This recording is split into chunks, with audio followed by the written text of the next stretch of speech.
Welcome back to the Nullified Take, where we've got the TNT takes for you on the Challenge 40. Also joined today by Reality Realness with 3 S's and Angel Cake Entertainment from the Angel Cake Entertainment channel, and my co-host Kahuna.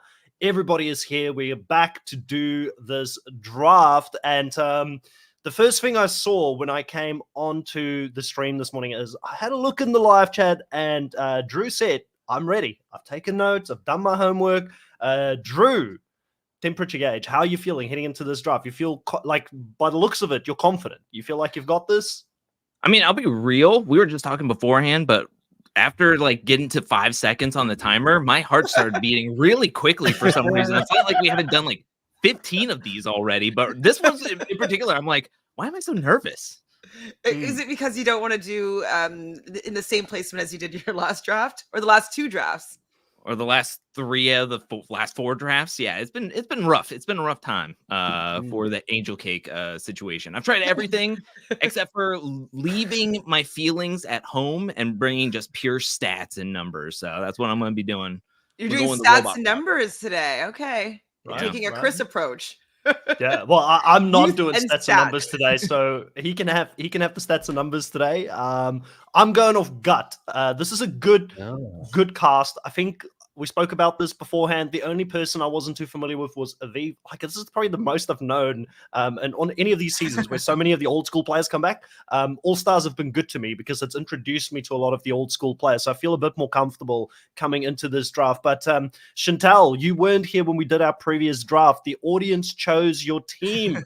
This time you are here. You're back for revenge. How are you feeling? I mean, I don't know if I'm going to do any better, but it was painful. Like watching like my picks like get DQ or leave the game, and two of them left the game. It was just so bad watching. I was like, I feel like I was being sabotaged. And I couldn't do anything about it but just like watch myself lose. So at least this time I can take it. If I lose, it's because I made terrible choices.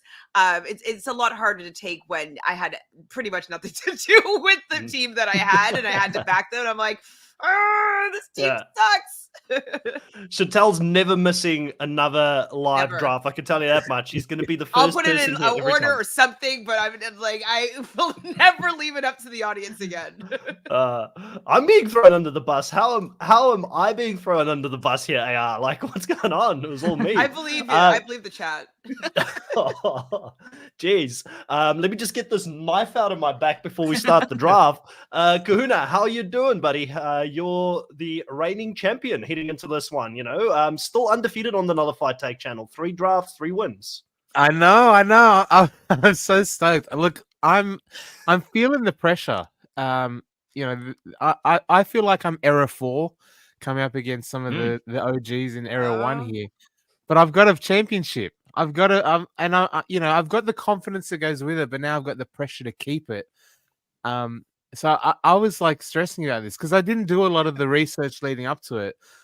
Yesterday I was doing all my sort of who am I going to pick. I'm putting it all. You did that yesterday? Oh shoot! I think I've got started. Well, it's 9 a.m. here. I had to do it yesterday. I'm not waking up this morning to do it. So yeah, I think I've got strategy, but unfortunately for me, part of my strategy included watching Drew's video breakdown of the trailer. Oh man! And I was like, ooh. So if I'm getting my tips from watching his breakdown, he's got it all up here. I'm in trouble. It's like he's done it all. Yeah. So many sticky notes. Just hold it there. I just want to get my camera. Can you do that again, please? Okay, let's get into it, guys. This is going to be a very jam-packed draft because there's 40 players that we need to get through. So we're going to try and keep it short and sweet today when we're talking about the players. We were saying before we went onto the live, try and keep it to a minute when we talk about all of these players as best we can. I won't bring out the clock immediately, but if I feel like we're going a little bit overhand, I do have a little timer that we can use with a horn that'll go off so we can keep on top of who we're talking about. And with the live, obviously, we know you're there. Thank you so much for jumping on. It's great to have all of you there. We'll bring up comments where we can, but we do need to be a little bit more snappy, I think, today with the amount of people that we're going to have to talk about. So the first thing we're going to do is we're going to go to the wheel of names. And we are going to have a hopper to start us off on the season. We know it's everybody's favorite, just the hopper, so we brought it back to the live draft as well. How it's going to work is whoever's name gets selected gets to choose another contestant's placement in the draft, and then we'll spin it again until the next person chooses another contestant's placement in the draft. You can't choose yourself, and then the person who is not picked at the end, they will choose if we go with women or if we go with men first in this draft. So without further ado, let's get straight into it to see who is going to be choosing. This is the nerve-wracking part. Yeah, my heart just dropped. Oh, okay. Rigged. Rigged for Chantal because Chantal is going first in the draft. I'm going to choose Chantal to go first. On this draft. Okay, so I'm going to remove my name. I've got a bunch of extra names in here, so I'm just going to have to remove those as well. And we're going to spin it again. That's some sportsmanship there, I think. Giving the first spot already. Well, he probably knows who I would likely choose, so. Oh, please. No. Drew's got the next one. Who are you choosing, Drew? I'm gonna go with. I think I'm trying to remember who picked in what order last time in our other draft. Me, Kahuna. You were last, right, Drew? Maybe no. I think Chris was last. I'm gonna go Kahuna third. It's over now. You're done now. Okay. Lock there. That's the winning position right there. Okay, we're just going to remove Drew here from the names, and it's going to go back to the wheel.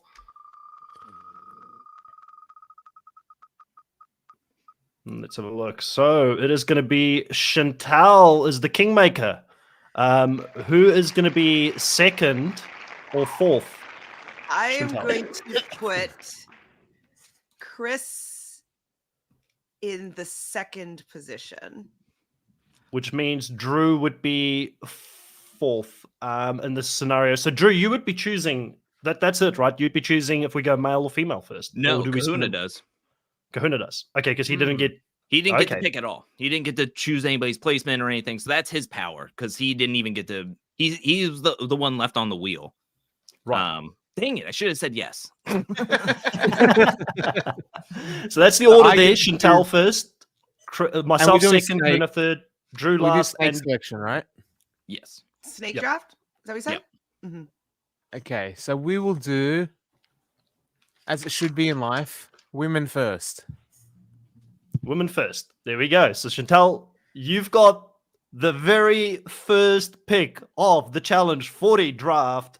Once again, you've got a woman pick to start with. Obviously, the audience chose Laurel for you last time in that draft. Worked out. Where are you going to go this time? Are you feeling lucky? Well, I'm just going to maybe do what I think you would do. And I'm just going to have to take your girl, Cara Maria, off the board, off the table. Now, she is somebody that doesn't necessarily have a lot of friends. But I think if we're having our regular drafts, we're going to have a lot of points. If she's going to have to go down, I think that she will come out at least a few times. So I think that she will get me a lot of points. There are a lot of women on this season that are very strong, but I do have faith in her going deep into the season. And I could easily see her winning this season. So I don't want to let Chris have the opportunity to get his favorite player out of all the women, because he put me in the first position. I thought I had to honor him by taking Cara Maria off. See, I'm already in your head, Chantal. You're picking players based on who you think I'm going to be picking, and I think that going by that strategy, you're in trouble because I don't play this game with my emotions. I go with logic. I look at the table, I look at the chessboard, who's in the game, and I'm going to go in a different direction this time. In any case, perfectly fine. But I do not think that you would have let Cara Maria go. So I wouldn't have. No, it's a fair call. I wouldn't have. So, thoughts, Drew, on Cara Maria being picked first? She had a very dominant season in All Stars, fell short in the end. Do you like this pick? I love it. I love this pick. I had Cara Maria as my number one on the women's side. She just came off of making her like 6th final, even though there was a lot of years in between season 34 and All Stars 4. But she just made her 6th final in a row, which is close to a record, if not a record. And yeah, she's doing a great job. You're down to get confessionals. You're down to get some probably drama points. She's going to be thrown into at least one elimination, and she has a really good shot of making a final. As long as there's no star loop. I just think that it is dirty tactics to play all nice by putting Chris second and then taking her and sniping your girl right in front of you. I think it was dirty. It shows the desperation from Chantel. She really wants to win this draft. I love it. Am I the drama? Am I the villain? Kahuna, thoughts? I mean, Kara's Kara. She's proven herself to be a number one draft pick, I think, in perpetuity. Whether it's, I think, like we saw in the All-Star series, even if it's not men, women, like she's got to be a top consideration, regardless of gender, every single time she plays the game because she's that good. So I think she was going to be number one pick for the women regardless. It's either her or a couple of others, maybe. I was about to say something there. So, great pick. Always a great pick with Kara. Yeah. This is the thing with Kahuna. You just let him talk. Just let him talk. He'll tell you the game plan. He's not showing us the notes yet. He's not pulling a full Michaela like Drew did here. We're showing us his notebook. But we are still aware of where Kahuna is going to go in this draft, and based on the fact that I know where he's going to go in the draft, I am going to take his girl away from him as well in this draft. I'm going to take Tori as my first pick. I'm more than happy to have Tori in my team. She is someone that is well connected. She's part of the Vacation Alliance. So I think that I'm playing with, like I said, my mind here. I don't care about feelings, don't care about if people like her or not. I'm going for the dub. So Kahuna, taking your girl. So using Chantel's strategy, she's shown me that there is no love in this war that we're having here today. We're just going for the throat. Kahuna, what's your thoughts about Tori being taken off the board so quickly? I'm surprised. Like I obviously rank her very highly, but I thought, considering the caliber of this cast, I thought maybe she might even slide to the second round for me. Because I just thought people would be picking with their heart above their head. She's too good socially. She's too good socially. There's too many people. You're playing smart, man, and I wasn't prepared. I thought I'd have her locked in the second round because no one would want her straight up. She would not have gotten there. Drew would have taken her. I could tell by Drew's reaction. Yeah, right. I can tell that this is hurting Drew more than it's hurting Kahuna at the moment.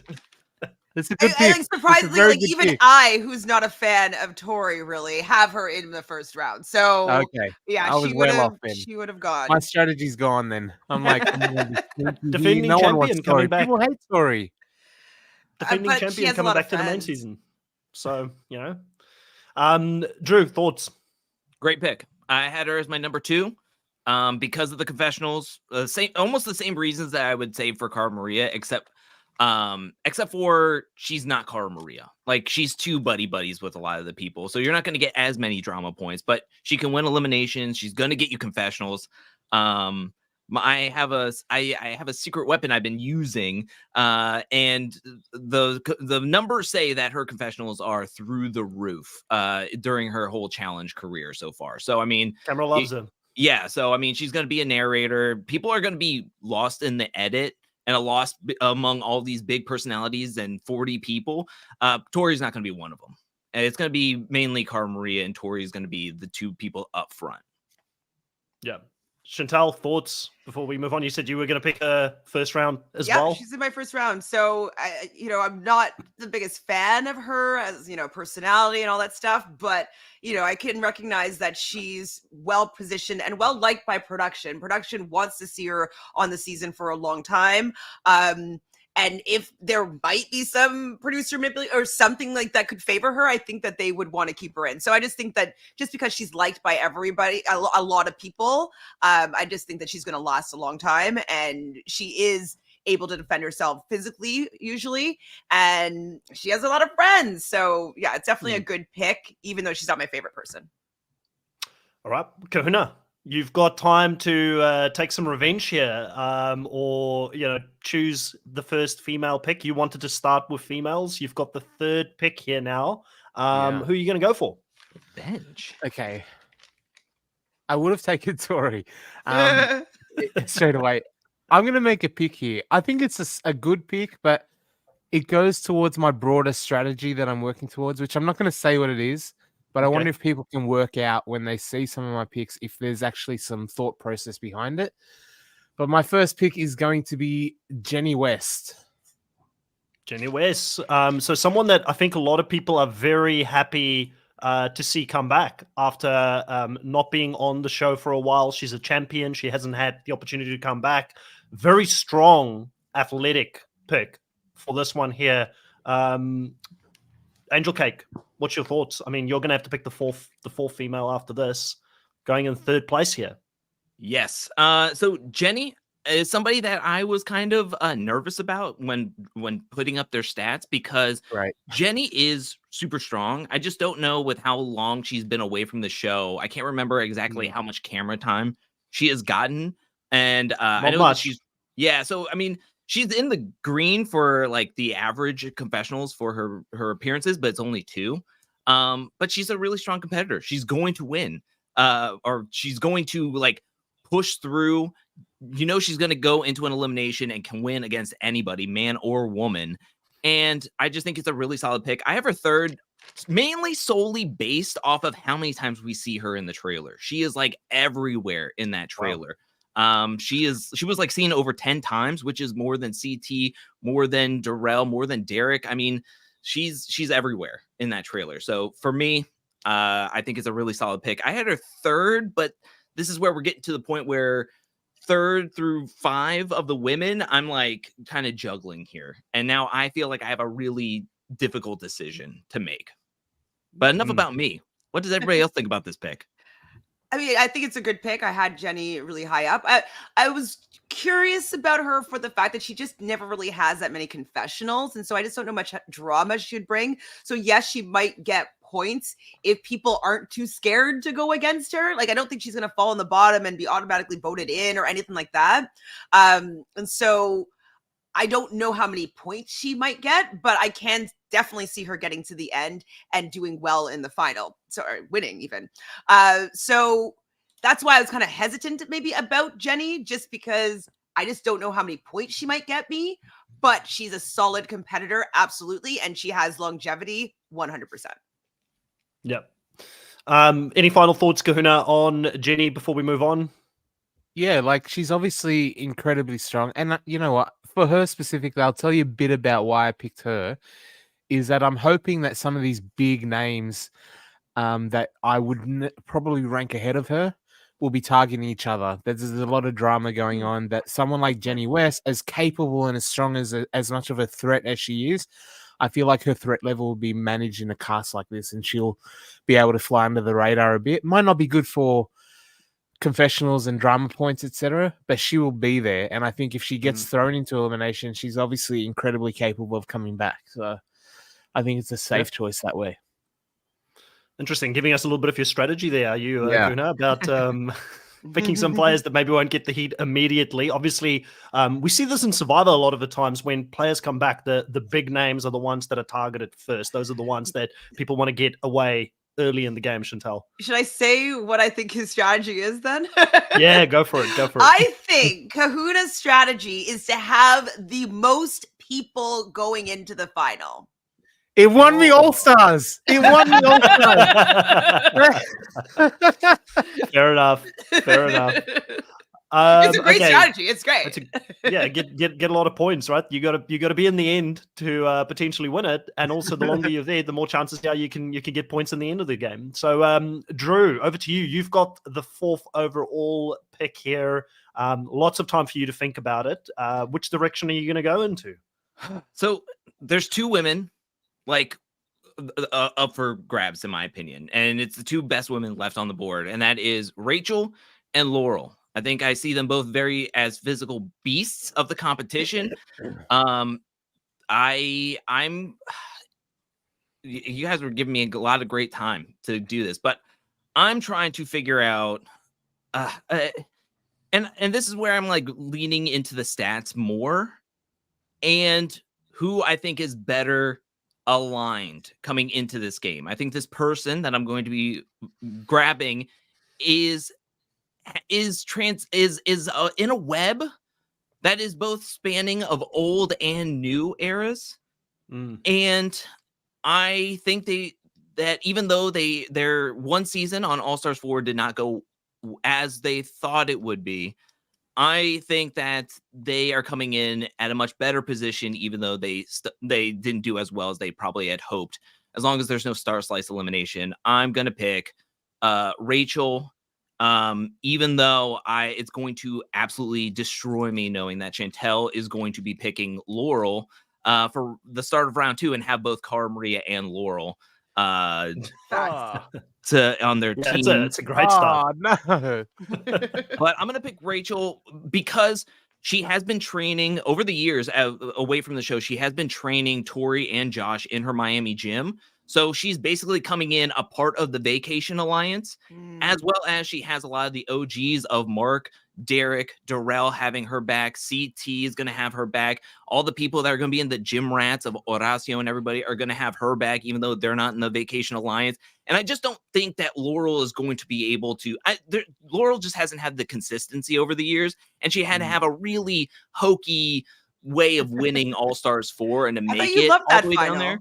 Oh, it was so amazing. But it's like, and I think just for what happened in All Stars 4, it burned me to the point where I don't think I can handle rooting for Laurel on my team and hoping that she can pull out a second win in a row.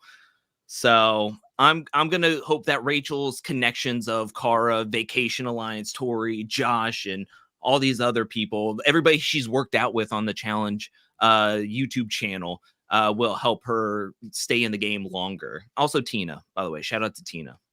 Chantel, thoughts?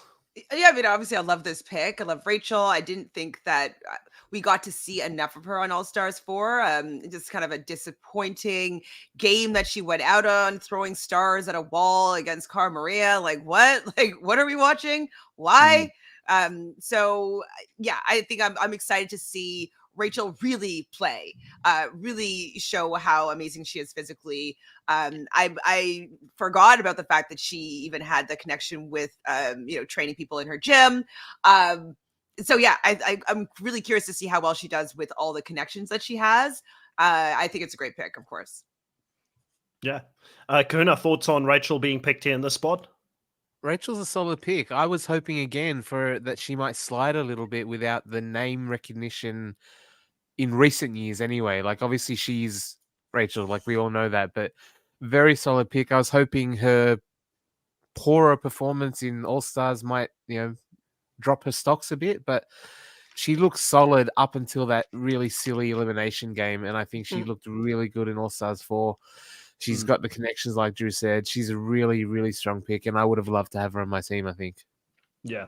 I think All Stars was perfect for Rachel in the sense that it got her back in the game. Like, she hasn't done it for so long. She's now been back in it. The cobwebs have been sort of dusted off. So if there's a season where she's going to come back hard, it's going to be this season. She's a competitor. She's not going to be happy about having gone home early in that season. And I've always said, I like people with a chip on their shoulders, when they come in and they're like, I need to prove myself this season. I need to do really well. And I think Rachel will have that this season. So I like this pick from you, Drew. I think if you didn't pick her, she definitely wouldn't have fallen back to you. So that's what made this decision so hard, because there were 3 people that were going to pick before you had an opportunity to pick her. If Chantel didn't pick her next, so it was, good pick overall here on this one. Back to you though, Drew, because you do have to pick the first male pick of the season. And we do know you love those picks. I'm very interested to see where you're going on this one, because there's a trend. And some of the drafts that we've had, you've always picked this player as your first pick. I'm wondering if you're going to go back in this direction. Or if you're going to switch it up. I'm very interested to see. So, Drew, who's your first pick? So coming into this draft before the trailer dropped, I was so ready to pick CT. Easily going to pick CT. And then that trailer dropped and my heart dropped. And it made me reevaluate a lot of things. And so now it's between two guys that both are not going to come back to me. Either one would never come back to me.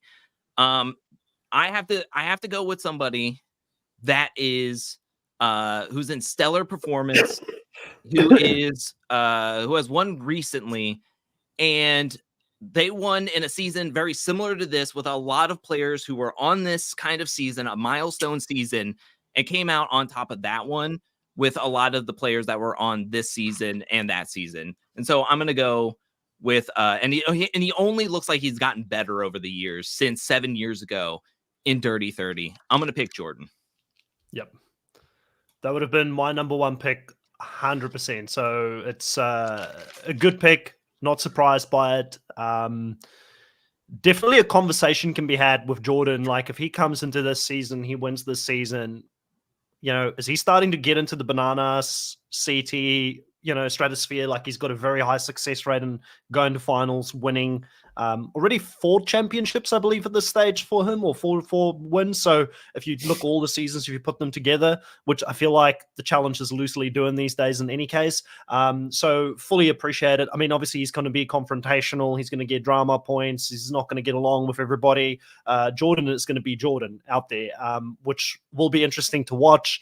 I just think he's one of those people, you throw him in, doesn't matter. He can come back. He can beat most people in eliminations. So the one thing, I know you said CT and all that, and I saw it as well. I don't know where anybody's going to pick CT. It's like, will they make it that obvious, though? That's what I was going to say. I'm like, Yeah. are they really going to show him being taken off in a stretcher if he's not going to be fine? I just feel like they wouldn't show that whole scene, but then maybe they would. I don't know. That's what got me in my head about it too. But it's also that thought of like him leaving, even if he comes back, it's like, what if? What kind of percentage is he at that point? So that also played a factor in there. But yeah, but I can't hate on it. Like you're going for current form, and Jordan's a very solid pick. I would have had him. I like taking the risky picks in any case, and I would have probably, if I had to choose between the two, I'd be like, I'll go for the young gun, Chantel. You know how I like the young guns, the ones that's in shape. 30 and under is the way that you like to roll. They Obviously, can get me in trouble at other places, but not in the draft. And the draft is good. No, I do. Don't come for me, Kendrick. Don't come is- for me, Kendrick. Say it again. Don't come for me, Kendrick. Oh. This is for the challenge. So my one reservation about Jordan is he kind of, after like recently, like within the last week or so, he kind of came out like shitting on the production, saying that they weren't treated well, that it wasn't a great environment. And so I'm wondering if it's because he didn't do so well, or if it's because like it just didn't seem like the stance that somebody that won the season would be taking, shitting on the production that just gave him $500,000.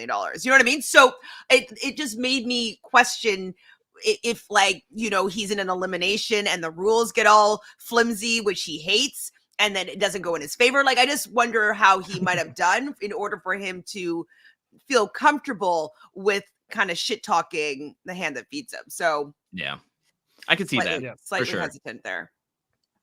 Can any thoughts before we go to you for your pick? I mean, look, Jordan, we're in round 2, and it's not going the way I wanted. I thought Tori might slide to, like, maybe I thought Rachel might slide a little bit. And the only reason why I picked women to go first is because I knew at 3rd pick, there's no chance I get Jordan. But maybe if I'm picking 2nd, CT might go first or something like that. And Jordan may be available if someone made a mistake, but it's not a mistake. Jordan's the right pick. I think anytime he's in it now, he's got to be the first pick for the guys. He's just in that. He's in the same stratosphere as a Bananas and a CT, but he is younger and more physically capable. So Jordan's a great pick, Drew. And for the 2nd pick, I think CT would have been a lock if I didn't watch Drew's trailer breakdown for me.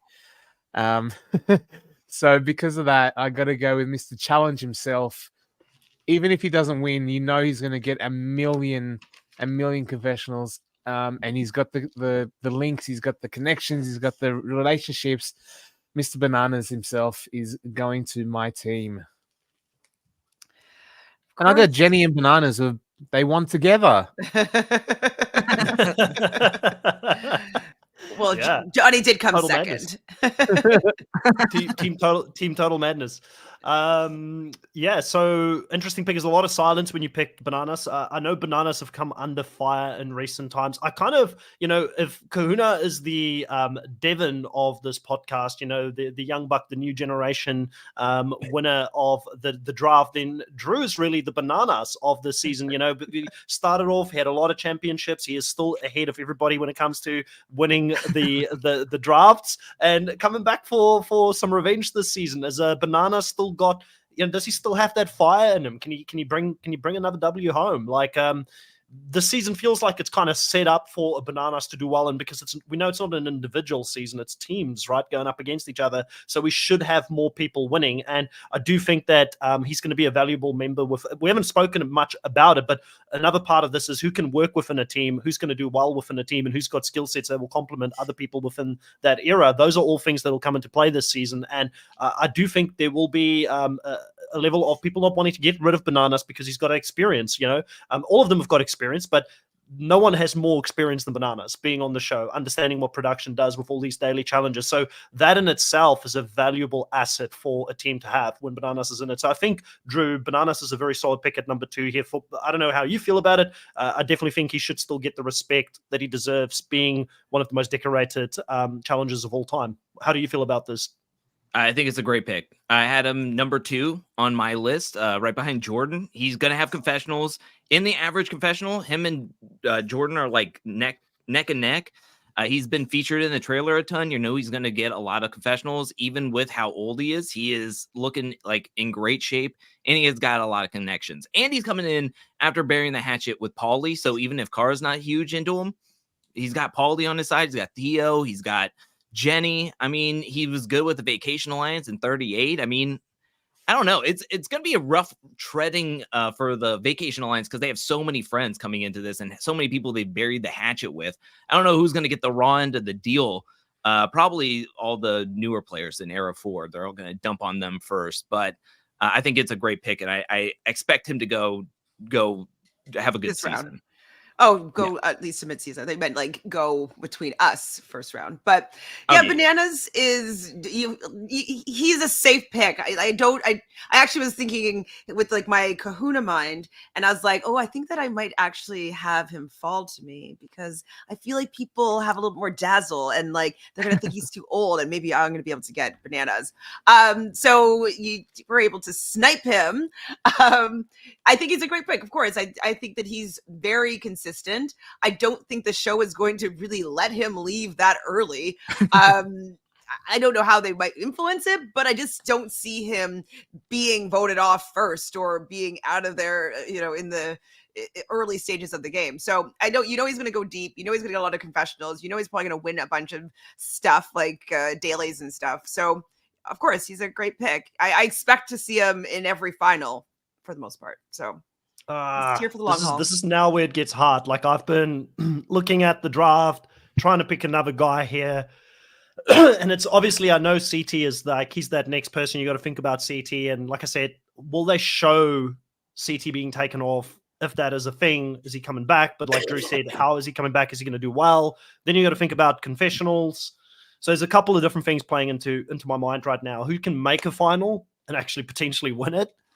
And then if they're there, who can give me some confessionals as well at the same time? And I'm a risk taker. I always have been a risk taker. I don't think I should change that. It's gotten me close to, well, it's gotten me a couple of wins in recent seasons until Kahuna joined. And due to that, I might stay away from CT, even though CT is the safe pick at this stage. And I'm going to go somewhere else here, which I know people in the live won't understand it. I've got all the respect in the world for CT. Great competitor. But I'm just wondering if there's someone else that could be underestimated this season that could go further. And for that reason, I'm going to go with Devon instead for my first pick. Wow. Yeah. Okay.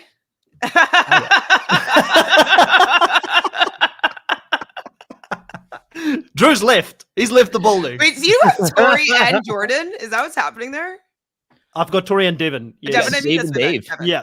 Yeah. I've gone for the recent champions Ooh. in this group. Again, similar. Devin, someone that has got a lot of connections. He's from a social standpoint, he's going to get confessionals. I don't know. I've not done the Actually- amount of research that Drew's done on this season, but I am also Especially, scared about yeah. someone that potentially couldn't get to the final. So I want to choose someone that potentially could get close to the final or has an able body throughout this whole season, who's become a bit of a favorite with production recently in recent seasons. So I feel like he's someone that could go deep this season. So I'm gonna go with him. His team's gonna need him as well. So Wow, yeah. number one pick. Yeah. He'll love Risk. hearing that. I'm sure he listens to the podcast, but he'd love Yeah. hearing that. Yeah. Yeah, I think Devin personally, he's gotten better and better over the years. And again, like people still underestimate him. He's a champion, but people don't look at him as a champion, and I think that could make him slide. He could go a lot deeper than what people even think. And then strategically, if he gets a foothold into the game with the likes of Vittori and that Vacation Alliance from a social standpoint, like I can see him get to a final. I just don't want to take the risk on, like, CT's a legend, but I want to take a risk there if he's not going to make the final, if he's not going to be in the end of the game. So that's why it's a very difficult decision to make, but I feel like I need to take that risk. I'm a risk taker. Drew, you had the biggest reaction. What's going on? Well, I shouldn't have had that reaction because in my early power rankings before the trailer, I had Devin as my fourth best man pick, behind Jordan, CT, and Bananas. And then when after the trailer, I have him hovering around 5 next to CT as like co-fifth after the stretcher. Yes, I would consider taking CT on a stretcher the same as I would consider taking Devin. But Devin is getting confessionals. He is very close with Bananas. The Vacation Alliance. When it comes to confessionals, it's like Bananas, Jordan are like neck and neck, and then Devin is like slowly underneath them. So I mean, you're getting the confessionals. You picked exactly what you wanted to pick. Is getting confessionals. He's gonna give you confessionals. He can stir up drama. And he has like a 6-2 elimination record. So as long as he's not getting thrown into a all brawl against Jenny West or anybody like that, then you should be fine. You know, maybe he'll count more things than barrels. Who knows? So I think it's a decent pick. There's a couple people I would have considered before this one, but I'm gonna hold on to that. Yes, I agree that there's a few people that I'd pick beforehand.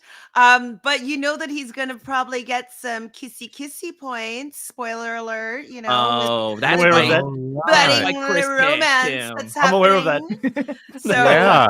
that's the real reason I know that you picked them, is because you Yeah. You know want to me. be rooting for him and Michelle. You know, with I Cornell. love true love on the challenge. You know, I'm a big supporter of that. So you know, it sounded like he had a good time while he was out there. At least, you know, he The real didn't come reason. back. He didn't come back with all doom and gloom. So I'm hoping that he had a good season. If he didn't win the challenge, he won love. You know. Yes, So, one love. Kahuna, any thoughts on Devin? It's an interesting pick. Like I think Devin, like for Period. me, the way I'm sort of looking at it, and I've been like on both sides, men and women. There's a top echelon, which, you know, on the men is basically the Rushmore for me as well, who's been at the top of the game for a long time, and then that next tier is wide open as to who's the most capable, and Devin's right up there with that in that next tier. I wouldn't have put him in the first round, but of the next group of guys, I don't know who can really rise to the top, and Devin is certainly as capable as any of the others that would be available, I think, in that group. So and like you said, with his politics, with his smarts, with his relationships, he's a good pick. I like Devin. I would have actually, now that I think of it, I wouldn't have mind picking him, but maybe not with my first. I don't know. Yeah. All right. Chantal, you've got an opportunity to pick now. So who are you going to go for your first pick? I mean, I have to agree with Thana and in the chat and go full Boston. You know, CT on a stretcher, they would not bury the lead in this way. You know, like, wouldn't you throw CT in a stretcher and be like, oh, then they'll never know that he wins the season if they see him going off in a stretcher? I just feel like it's so obvious that they're putting this in there just to really turn her head in the other direction and not see what's actually coming. So if I'm just reading the edit of that trailer, because everything is probably placed in there for you to have a specific feeling towards people and how well they're possibly going to be doing, and people being scared about what's going to happen to CT. If he goes home in that moment, I just don't think that they would have shared it in the trailer for the season. He's one of their biggest gets. He's one of, he's somebody that the whole franchise puts their show on their back. Him, Bananas, Jordan, like Tori, even Devin now. Like, why would they want people to think that he's not going to do well?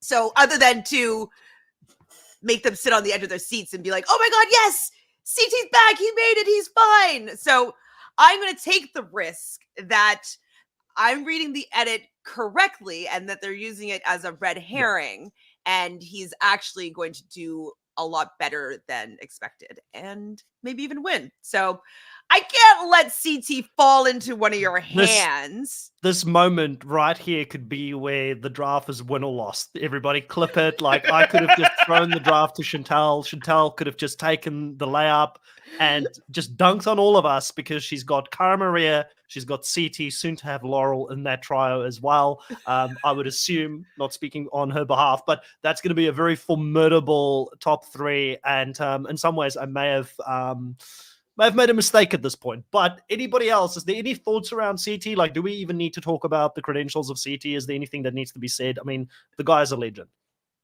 One thing I wanted to just say is that when she took CT, I was thinking leading up to this that maybe, possibly, that CT could have dropped to me in the next round, and I would have gladly taken him with my fourth, with my next man pick. And then when she chose him, and then you saying that she's gonna have Laurel, like my heart dropped, my head dropped, and I feel like it's like Job in Arrested Development played in my head of I just made a huge mistake. Everybody's picks have been amazing so far, but I like the way my team is looking so far, though. It's shaping up strong. Didn't you have to talk about Love Island tonight? Why? Hey, Chatter, you want to pick your team? Who wants to pick her team? No, I think she tells you she's in our Hopper rule has helped me out here a little bit. We're gonna put Katie in the poll, and you can pick between Katie and somebody who's not even on this season. You wanna pick a player for Chantal? All right, Chantal, you're up with the next pick as well. I'm going to go with the most recent winner. I know we didn't, particularly like the finals of All-Star 4. We don't necessarily... She did still win 5 dailies in the season. Like, she still actually was a really good player. She won more dailies than Cara did. I think Cara only won the first one, if I remember correctly. And so she's still pretty good physically. She has some connections still because she's been on a newer season. I think she's on, 38 and 39? Or was it just 39? Anyway, she's on a recent season. So I think she does have friends. We see her in a lot of photos with some of like the newer people. So I think she'll have Jordan, who she's dated and I think is still friendly with. She'll have a lot of the newer people like the Nurises and the Livias. I think still like they like her and they want to kind of get along with her and be friends with her. She won't necessarily have Michelle unless they mend fences. I could see that maybe happening. Who knows? And so I'm bond happy. over both not liking Cara. They could bond over both not liking Cara, maybe. Exactly. Who knows what's going to happen there? Rumor has it there is going to be another fight between Cara and Laurel, so I'll get some fight points there for sure. I'm happy to have Laurel on my team. She's a reigning champion, and I think that she will get me some points. Kahuna, thoughts on the Laurel pick? She's Laurel, man. She's always I'm just looking at that top 3 there lining up with Cara, CT, and Laurel, and I'm freaking the hell out, man. Holy crap. Laurel, the only silver lining I can take from this is that maybe her team might take each other out with Laurel and Cara, because that was what I was trying to avoid, is that some of the big names come with big luggage. And you also have to get into one of the things I'm finding difficult about this whole process is that in my head, I'm like, fantasy draft, I'm picking these players to play together in my team. Not like they're going to be error 1, error 2. Like in my head, I'm like, yeah, this is a great combination. They'll work well together. And it's not like that at all. But individually, like Laurel has to be towards the top of anyone's pick, and to pick her up in a second round is pretty amazing, I think. Yeah. If Chantel goes on and absolutely dominates this draft, I will give 98% of credit to her for picking this team, and I will give 2% to the little devil that put her first in this draft. Freaking Hopper.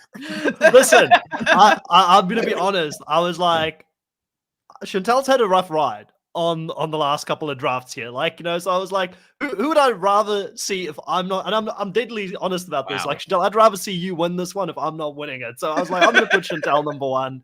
Kahuna's never lost the draft. He needs to lose one. Drew's ahead of all of us. So, I'll take that 2%, Chantel. I'll be co-captain for you if you win the draft. All right, Kahuna, it's us 2 together. We're colluding. I mean, We're this is 3 out of 10 people that is going to be on my team. Yeah. Who knows how it's all going to shake out? But I am It's a happy to solid have start. these 3. Very solid. Solid start. Very All right, solid. we're back to me on this next one. So, and I have not actually even thought about who I'm picking next for the women. Interesting. I should have taken the time. Anybody else got any thoughts on Laurel? Will I take a second just to really quickly scan what I'm doing? Can you get that timer out? This can go anyway. I'm a little bit worried. There's a few people that there's people that have not been on the show for a while that I know could be really good potentially. They're physically capable. We all know who you want to pick. Just pick them. We all know who you want to pick. You couldn't get your first woman pick. We all know who you pick. I don't know. I mean, listen, there's only one other. Actually, no. The problem that I have is that I feel like New Era is going to get targeted massively by these eras. So I'm kind of cautious of picking anybody from New Era. Maybe somebody that has they're got so young, they're so strong, physically fit, listen, physically dominant, matching numbers against Jordan. With their elimination.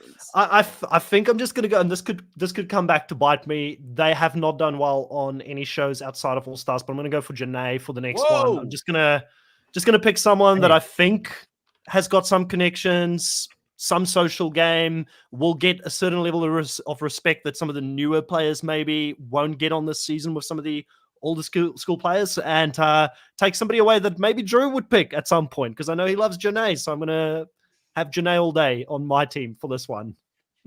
Wow. Wow. I was not expecting Janae to go. Recent champ. She's going to be in the Vacation Alliance. She has done the World Championship. She has done the World Championship, and she was on USA 2. So she has been connected recently. The only thing I will say that made me a little bit nervous about Janae is that any season outside. And mind you, she was DQ'd in World Championship because of her partner not knowing how to jump on a giant inflatable.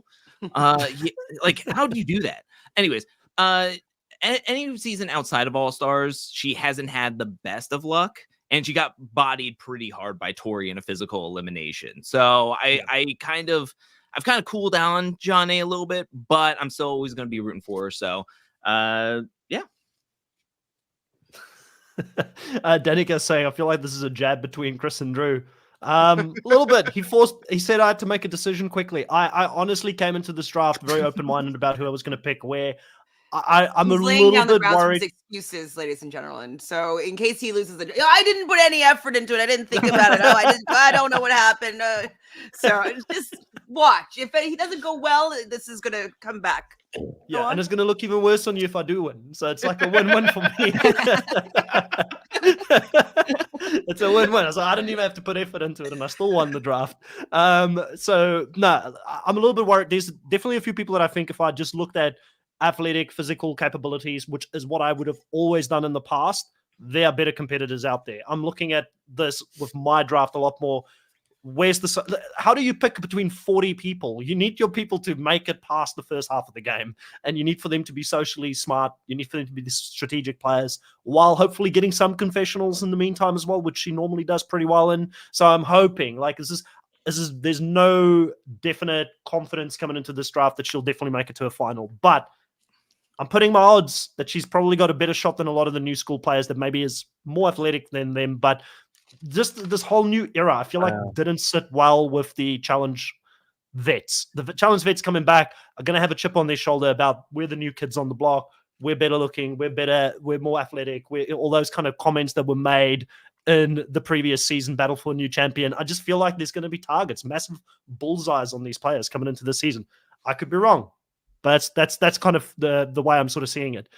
Kahuna, thoughts before we move on? I love and then we Janae. can pick? I think I love Janae. She's a great competitor.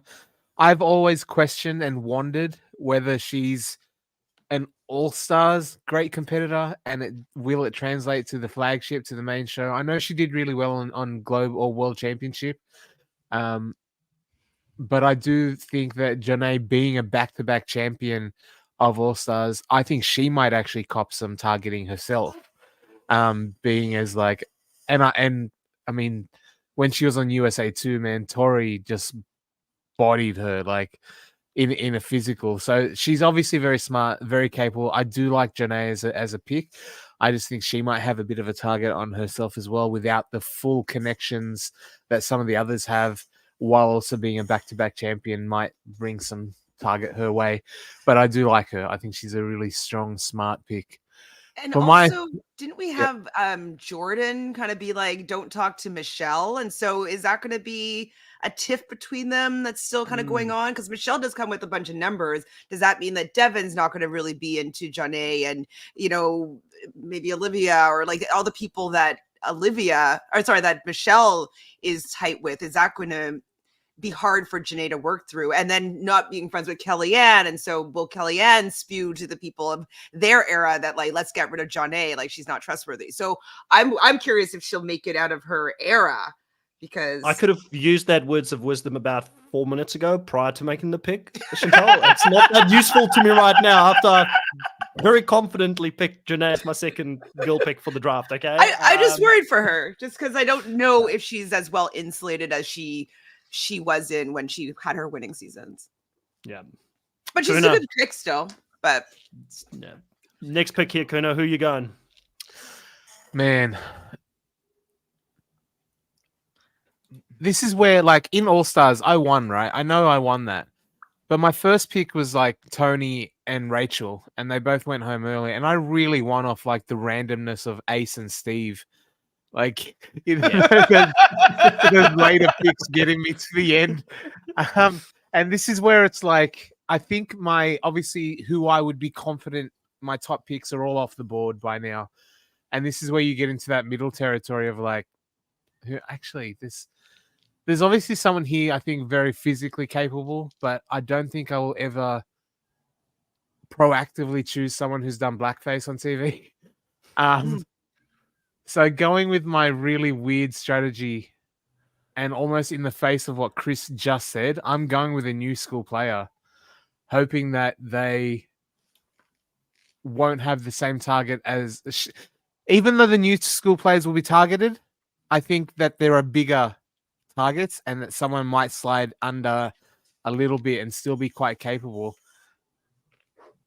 I don't even know if I feel comfortable with this. I'm going to pick Olivia. Ooh, all right. She will get drama points. She's coming off the back of Battle for a New Champion with Nerys and all of that went down. I don't think she will have the same target as someone that won over the hearts of America and the world in Nerys. So she might be able to slide a little bit while still having that confessional, still having the hype coming off of it. And then I think she slides into the background and goes far, is what I'm hoping. I think you're banking on like lover points for this one as well. Because yeah, I have an idea what might be going on. I wasn't going to mention that because I'm hoping the other half of that might be available as well at some point. What, is she hooking up as well? Like I've been off social. I didn't know anything about this. She's in love at this point. Oh, really? Tattooed. Okay. I think the tattoo's fake, but I think it was to mock Nerys getting the H tattoo, but right.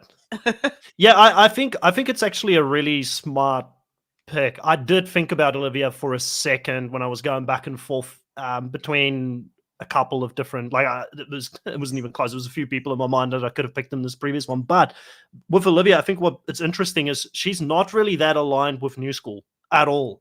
So if they were looking for someone that could be like that double agent within the New School, that would kind of be an agent of chaos that would work with experienced veterans in the game, she could easily be that person, because we know that a lot of the experienced challengers really love Olivia and they hang out with her outside of this. She's really good. She went on the Bananas podcast before where he was like, no, you're one of us now and we love you and all that kind of stuff. So I feel like she's probably got stronger connections with some of the vets in the game than what Nerys and Horacio would have. So I could see a way forward for her potentially in the game. Drew, what's your thoughts on Olivia? You seem like you're having a good time there in the background doing your air drums and getting ready for your next pick. Like, is things shaping up the way you wanted to heading into your next pick? No, I never thought there would be a team with Carb, CT, and Laurel. I'm just like, I kind of like put on music and I'm just like trying to vibe out, trying to like make the best of this. I think Olivia is great. I actually have her as the next person to pick, just outside of my top 5 for the hookup points. I think that we see in the trailer that she's gonna bury the hatchet with Horacio right away. I don't know if that's gonna result with her and Nerys doing that as well right off the bat, but I think she's coming in at a good position. She gets a lot of confessionals, and she kisses somebody in the trailer. I don't know if we're going to be talking about it, but she kisses people, and I think she's a great pick here. Right. I mean, I really loved Olivia with Horacio. Like when that first season, like I thought that they were just really lovable underdogs. Like I really was rooting for them. Now, before they came on that season, I was not a fan of Olivia from her show on Love Island. And then even afterwards, I just didn't really enjoy her as a person, kind of. I didn't necessarily enjoy how she broke up with Nelson as well. And so then when she did all this stuff to Horacio and Nerys, it just reminded me of the things about her that kind of bothered me before. And then she wasn't really performing physically that well last season. And so yeah, I think that she was really good. But don't forget, Chantal. Hmm? Don't forget, Chantal, she was the reason that Horacio made it to a final in the first season. Right, because of her social game. Right. Fine, but I just don't know. I'm joking, by the way. I'm being sarcastic. I'm saying, like, fine. You sounded like you were like, okay, you believe it. I'm like, no. Well, I'm rolling my eyes at the same time. Yeah, okay. But I just don't know if I trusted her getting to the end, winning, going through all these other super strong women. Like, I just don't. She's not that good. She's not winning. She's not winning. winning. Are gone. I just don't the see winners her are picked winning already. That many eliminations on her own, personally. You know what I mean? Like, I think that she was only strong because she was with Horacio as a duo. But we saw when she was kind of on her own last season that she kind of flopped. That's a good point. Listen, I'm not a fan of definitely what I saw. And again, it's an edited show. I didn't like what I saw last season with Olivia at all. I was very vocal about it. Kahuna will remember when we were covering it. I was like, I'm not in on. She's being a horrible friend here. Not a friend, actually, to Horacio in the game. So yeah. And it's going to be interesting to see how it plays. I just wonder if she's still going to have some places to go within that vet alliance. I don't know. But yeah, I guess she's settled up next to feelings Michelle, so she'll probably be decently insulated for a while. But if she's ever thrown in, I don't know how many people, other than from maybe her era, that she would be able to beat. That's a fair call. Yeah. Drew, thoughts on Olivia, and then maybe go straight into your pick. I think it's a great pick. I think you're going to get confessionals, Great. Some kissies. Yeah, I had her in like in my top 10. I had her like in my top 8, like in my top 6. I had her like up there. Okay, I'm sorry if I'm flustering you by challenging your Olivia. No. I'm not trying to come off like, but I think it's a good pick. I think it's a very solid pick. I'm gonna pick who I thought Chris was going to pick and who I told Chris to pick, and now he will rue the day because he does not get neither Cara nor Michelle. So I will take Michelle. I'll get some kissy points myself. She'll be lip smacking with Devin on your team, and I'll be happy with that. Well, I'm not really happy with that, but I'll be happy as I put 2 points in the spreadsheet on a weekly basis. I'm a little nervous about this pick. I think she is going to get confessionals, especially with what happened last season. I think that she's going to get into some drama. I think she can cry. I think she can kiss. I worry if she gets thrown into eliminations, and that's the only thing I'm worried about. Also, finals. I don't think she can make a final. She hasn't been able to make one in a while, so we'll just or at all. But we'll see how it's all going to play out. But I'm gonna pick Michelle here. Oh boy. Michelle is somebody that I would probably want, like, maybe at the end of the draft. I don't know if I'd pick her this high for me. It seems like I wasn't a fan of Michelle's Survivor season. I know that's controversial, but I just didn't really think that she was a social mastermind. And like, I thought that Aubrey deserved to win over Michelle. I will always think that. And then hey, you're preaching to the choir. You're preaching to, like, I feel the same way. I've said it many times before. I like nothing against Michelle as a person. She takes it so personal when people are like, "Oh, you weren't the best player of that season," but you still won. True. You still won. That's fine. Yeah, she won. She got the money. I would have wanted somebody else to win. Like, I would have maybe made my questions favor the person that I wanted to win to help them win. Anyways, I just feel like she's probably going to be around for a while, just for the fact that she's going to be developing a full-on relationship with someone. So I don't see her going out early. If there's some sort of purge that happens in the beginning, I guess it's not her that's going to be purged out. Because it seems like that's how it's starting, is that there's going to be a purge out of the eras right off the bat, right? Is that what we kind of figured it with the format? No? At least, You're yeah. muted, Drew. Say what? I think there'll be at least, like 10-player teams has never really been a thing. I think they'll purge at least one player from each era in the opening. But I'm just assuming. I don't know. And so it seems like she probably makes it past that for the fact that she's able to develop a relationship of some sort. So she will stick around for a little bit. I don't really have any faith in her going into elimination if it's physical. If it's a puzzle, we know that she's good at puzzles. So she's a mid pick for me. I feel like there's some people that might still be a little bit better for her at this position, but better you than me. Drew, you're still Drew.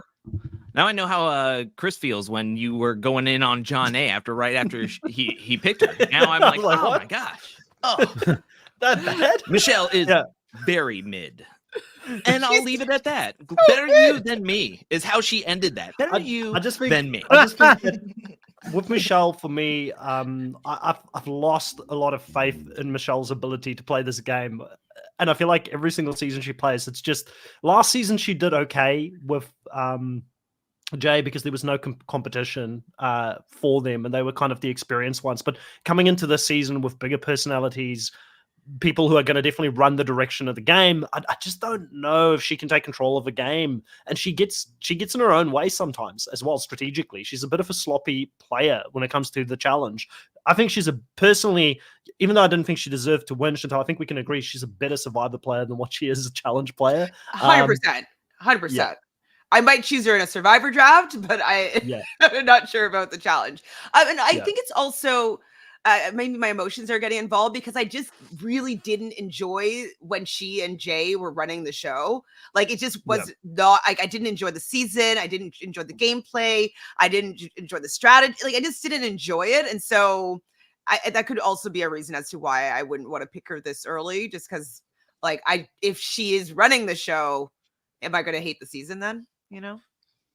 So you don't want to shout for her. That's the thing. You're like, I want her to go and I want to not feel guilty for hoping that she's going to be in the season any longer than what she should be. Kahuna, you've been very quiet. What's your thoughts on the Michelle pick? Any thoughts there? Again, just based on last season, Battle for the New Champion, she did run it.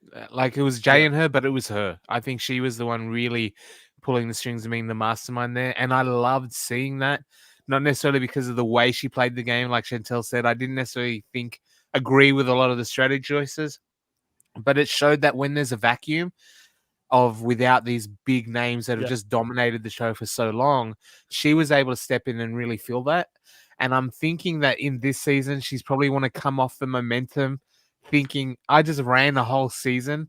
I'm going to come in here and want to do very similar and then run into some All I walls. remember Cara of Maria, Michelle, like, Yeah, all, some all I very remember, Again. all I dominant remember of players. that season, So Michelle's it's version tough. of She's in a Michelle's tough version. position that way. But I think she's Can I- also smart enough to see that.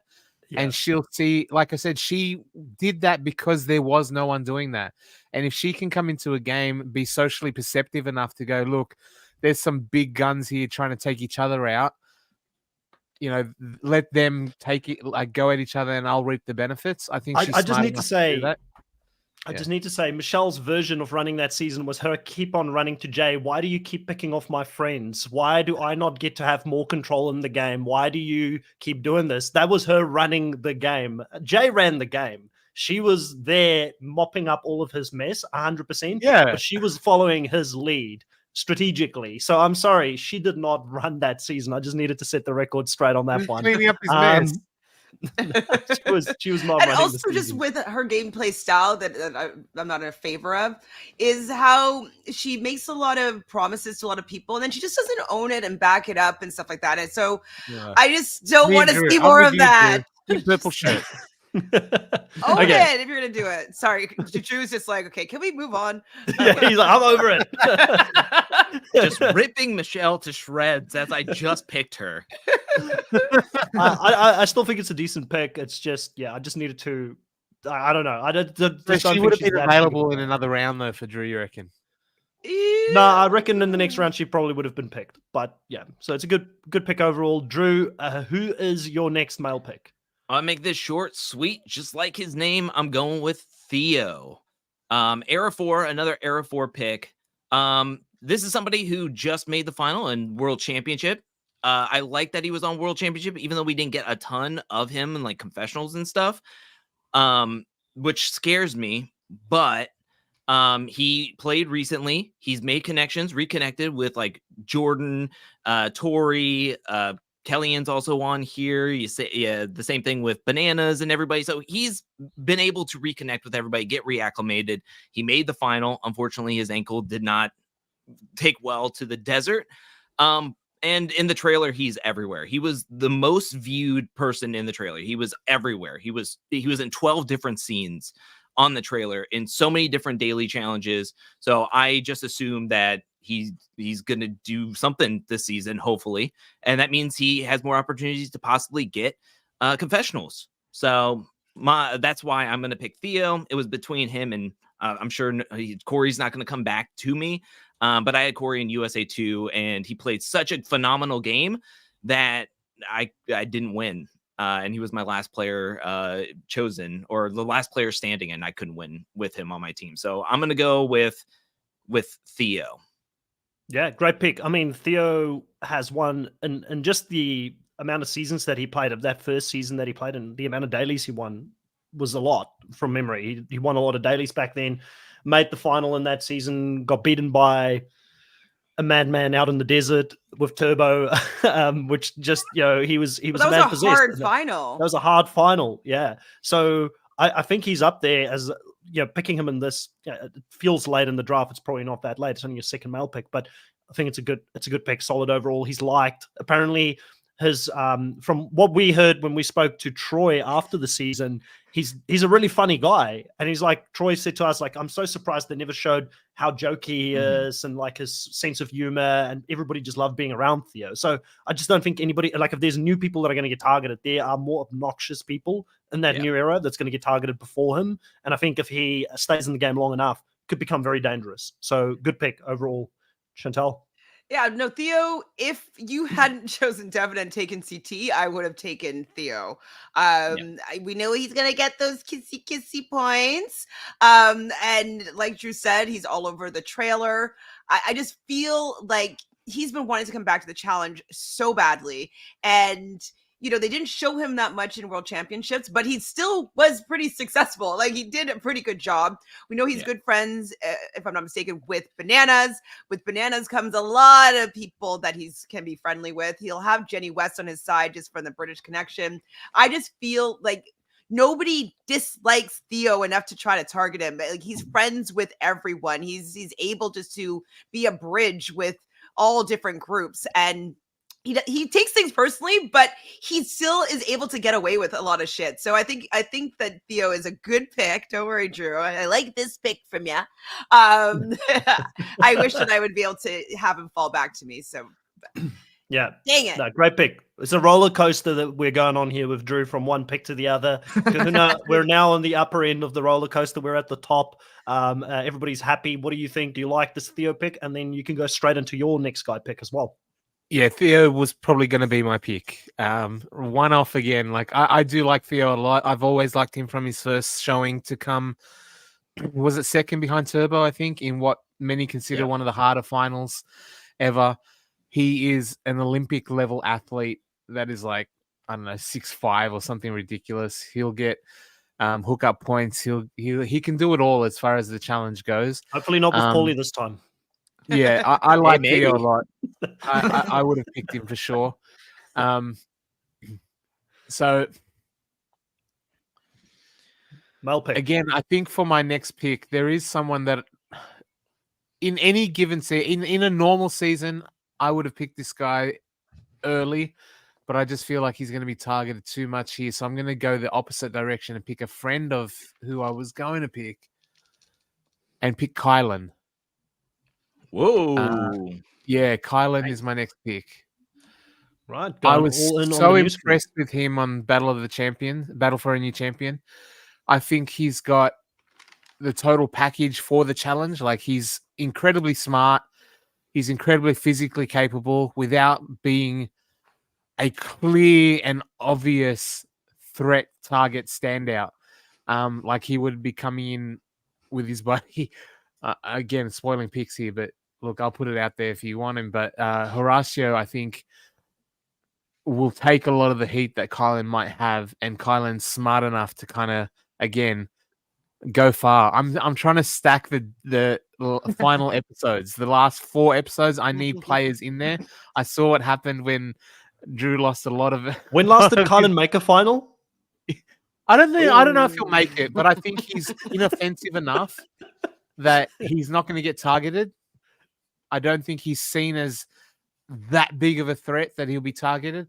And I do think that if he is, he's capable of coming back against a lot of this competition in Did you watch his last season when you said he was inoffensive? Like, I felt like everybody took offense to him in that season. Like, there was constantly fights. Yeah, when targeted, for sure, he'll stand up for himself. But I think when you look on paper, these animals that have been doing this show for years and years and years, he's not on their radar when they've got their hackles up about the competition they've been playing for a decade. Right. Some of these people will be like, I remember that guy being awesome 10 years ago, and I definitely didn't watch that shitty last season that no one liked. You know what I mean? Like, no one's looking at the guy that didn't make the final in Battle for the New Champion as the potential biggest threat to their legacy. You know what I mean? Right. Drew, thoughts? Solid pick. I had him in my top 8. Only 2 other guys I have ahead of him at this point. But realistically, I don't think you can go wrong with Kylan here as your second guy pick and 6th man overall chosen. I think that's solid. I mean, it's solid, and he's going to get some kizzy points, it looks like. So, nice. And that's just how we're going to say it from now on. We've lowered ourselves now to picking people who we think are going to get into hookups, which is not a part of my strategy, because I still think there are people that can make a final on the board that have actually made finals before. Chantel, what's your thoughts on Kylan? I think it's just a little bit too soon to pick Kylan for me. I definitely enjoyed him, Nerys and Horacio playing together, kind of being the fly that nobody could swat. Like, you know, that was a fun position. But when coming into the season, I wasn't a fan of Kylan really. But definitely grew. He grew on me with watching him and his performance with Horacio and Nuri's. He's definitely a student of the game, so I appreciate that. He knows a lot he knows a lot about the seasons and the people and the stats and all that stuff. So I think that that's positive. I just don't know if he is going to do that well. Like, I think he'll maybe get to the middle. I don't know if I can see him getting to the end. I don't think I see him running the final. I just feel like he might just be taken out in the middle. You know what I mean? I just don't know if I trust his capabilities to get further than the halfway point. But well, we do know that he's the champion slayer, right? He took out Doral, Brad. Who else did he beat in the eliminations last season? Like, was it 3 champions he took out? So I mean, no, he's got some against Huey. Huey, yeah. I'll put that one in my tick column. That's true. I forgot about that. Yeah.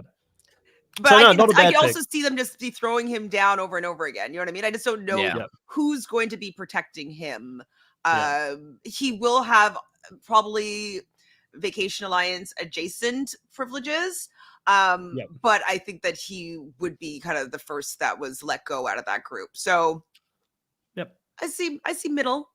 I'm going to go for the next guy pick, and I'm going to choose Kahuna's rival, Corey, as my next pick off the board. You know, I know Kahuna wants to keep the rivalry alive. That's why he didn't choose him. We're still all waiting for the whole brawl to happen between Corey and Kahuna at some stage. But yeah, listen, Corey's, when we're talking about picking people, like we're saying, oh, no one can still win. Like, yes, Corey's never won, but he can get to a final. He's bloody good at getting to finals. He's really good at coming in second place, right? So he's definitely, in my opinion, still a very valuable pick on the board. Socially, he's really good. I agree with Drew. He was never going to come back to Drew, and I wasn't going to make the mistake again. Probably Chantel would have picked him next. I've learned from my lessons, everyone. I'm not giving her Corey, Laurel, CT, and Cara Maria in her first 4 picks. So that's the fact that you even put Corey with those other names is the real travesty here. Like, he's not scary on the same level. Mate, now I'm like, okay, that team would be come down to earth a bit if you put Corey on there. Yeah. No, I think that Corey is honestly somebody that like, again, can make a final. Like, he just seems to always be there at the end. I'm not saying he's necessarily going to win. There are other people that are still on the board that have won in the past, but we've also looked at recent performance and they just haven't been up in that level. They just have not performed. So I feel more comfortable based on current form that Corey is somebody that's going to go deep into the game. And this is a team competition. Like we've always said, Corey can win if he's in a team. If it's an individual, I don't know, but he's a bloody good team player, right? He's a good team player. He still brings the physical strength to it. And he's just someone that seems to get along with everybody. So I just think he could very easily sneak into a final with a team and potentially be a champion. And that's probably the only way I see Corey probably winning, because he doesn't have to do a puzzle on his own. He doesn't have to do any of the math on his own, right? He's got a team around him that can help him. But we do know that it's likely going to change from the team format to something else, right? So maybe I have not followed anything on this. So you're telling me. You're telling me. Well, I've been it's likely. It's very likely. Okay. I mean, I was going to take him if he fell to me, just for the fact that you know he won't be somebody that people are going to target right away. So he might be able to slide his way into a final or to an end game situation. I don't think that people are going to be, coming for him. At least he won't have to lead anything strategic, because there's going to be a lot of people around him that he's just going to go with them. I just don't see him. I just feel like he's going to be a yes man on this season. And I think it's just going to get him far. So I think it's a pretty good pick. I'm not the biggest Corey fan for sure, but I think that he will get far in the season with all the other people fighting against each other. I did not even think of this, Baby Ice. Like, Baby Ice, like, there's other heroes out there. I'm like, am I choosing everybody from the same era? That's pretty good. That's really good. I didn't know that either, but that's really good. But you're all era 3 at all. Yeah. Era 3. Era 3 is winning, everybody. I'm going all in on era 3 at the moment. Everybody's said a lot of great stuff about Corey, both pros and cons. I just want to say that I was really impressed with how Corey played in USA 2. I thought he showed that he could play a really good social game where he's not in the middle of everything. He can play both sides, have a good social game, don't go into too many eliminations. But we've seen him be able to go into eliminations or go into physical places like the vessel with the oil wrestling ring and come out on top. So I think he could come in being the best of both worlds. He's also buried the hatchet with Bananas on that season as well. So I'm actually looking forward to seeing what Corey can do on this season. So I think it's a good pick.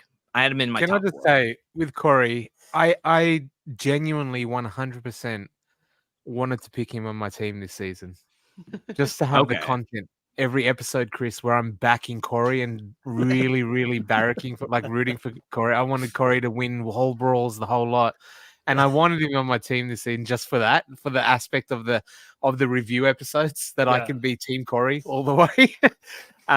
Because I do think he's a good pick. I think he has matured in recent years. I think he's very solid.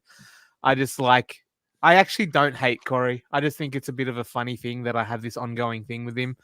But he won't win in a season like this, but he'll go far because you're right. He actually fits the strategy that I'm doing in that picking decently competent players that aren't going to be ridiculously targeted. And he fits that very well. He's a good player that won't cause too many waves, and he's able to go far enough, just not good enough to win the whole enchilada in my book.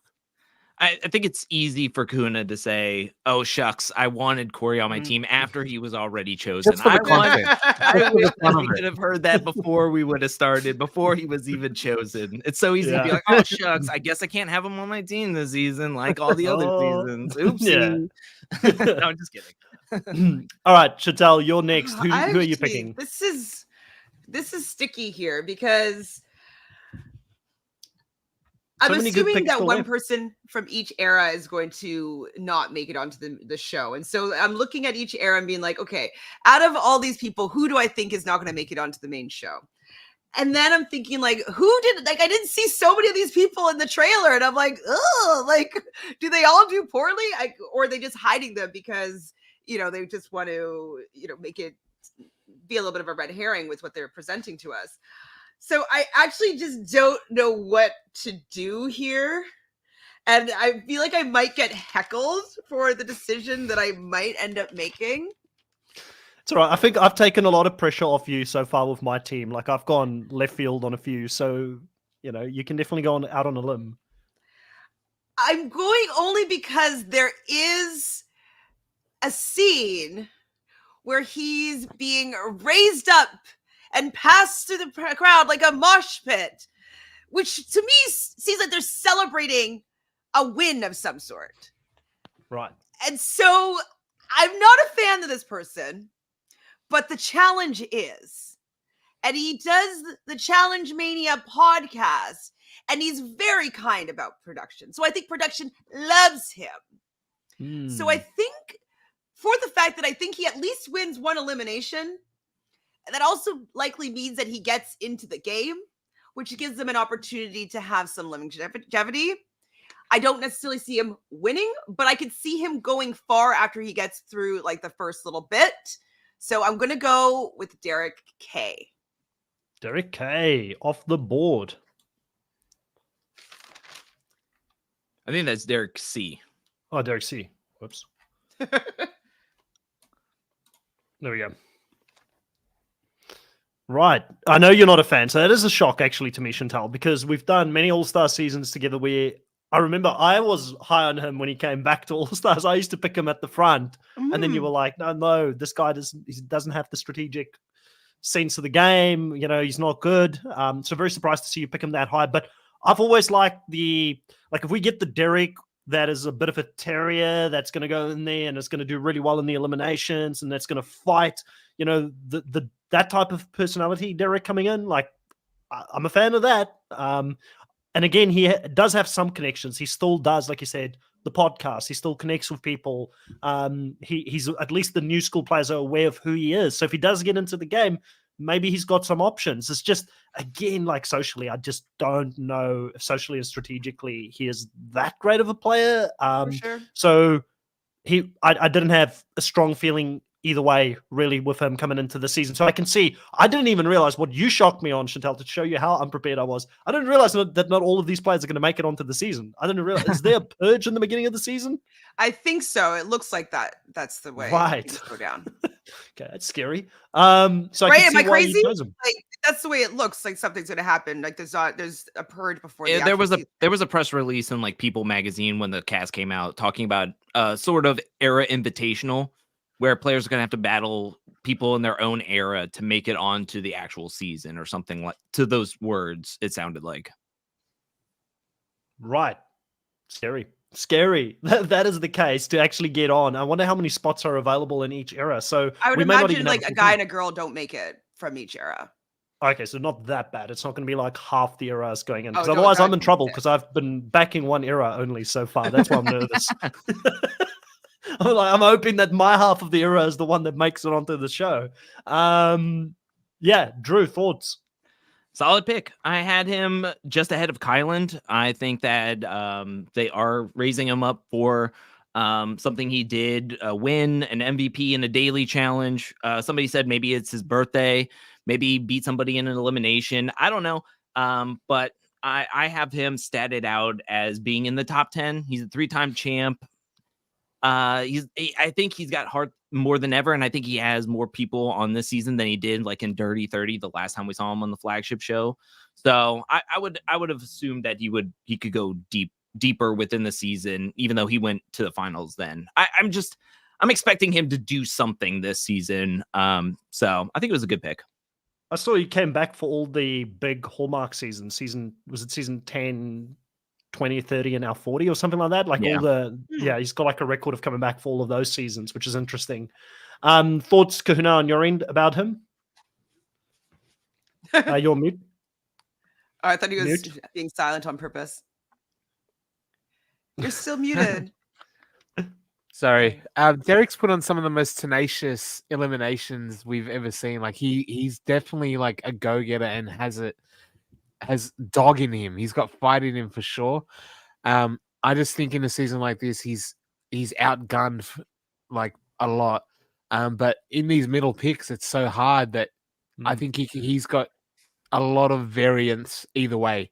He can either go out very early or he might slide through a lot because there's just so many bigger targets ahead of him, despite his being a champion, despite him having a podcast, and despite him being around the challenge world for a long time.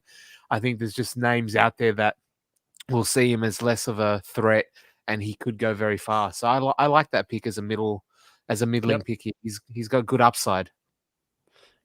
Totally agree. So we're going to head into the next round here. shit. What I'm going to do is maybe for this next round, we're going to try and start keeping it shorter when we go into some of the players. And then I might not go back to everybody for a response on it unless you feel very strong. You've got a very strong opinion about the person being picked as we head into the middle sort of rounds here. But Chantel, you do have the next pick, and it is a female pick. Who are you going to go for?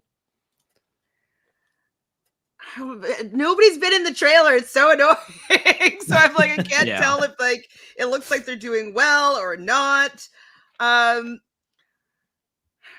one person from the era that Chris is favoring that is in the trailer that I know might get some kissy points is Naya. So I think that I'm going to take Naya in this position. There are some other people that I think might be better physically, but I didn't really see them that much in the trailer. So I'm kind of going with hoping that because I see Naya making some sort of connection with that she's going to be around for a little while.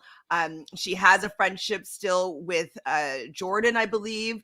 I think that she's just a little bit better connected than she was, because she was on All Stars with a bunch of people that are on this season. So I don't know if she's made up with some of them, but it might work to her advantage to make back friends with some people that she might have had some conflict with.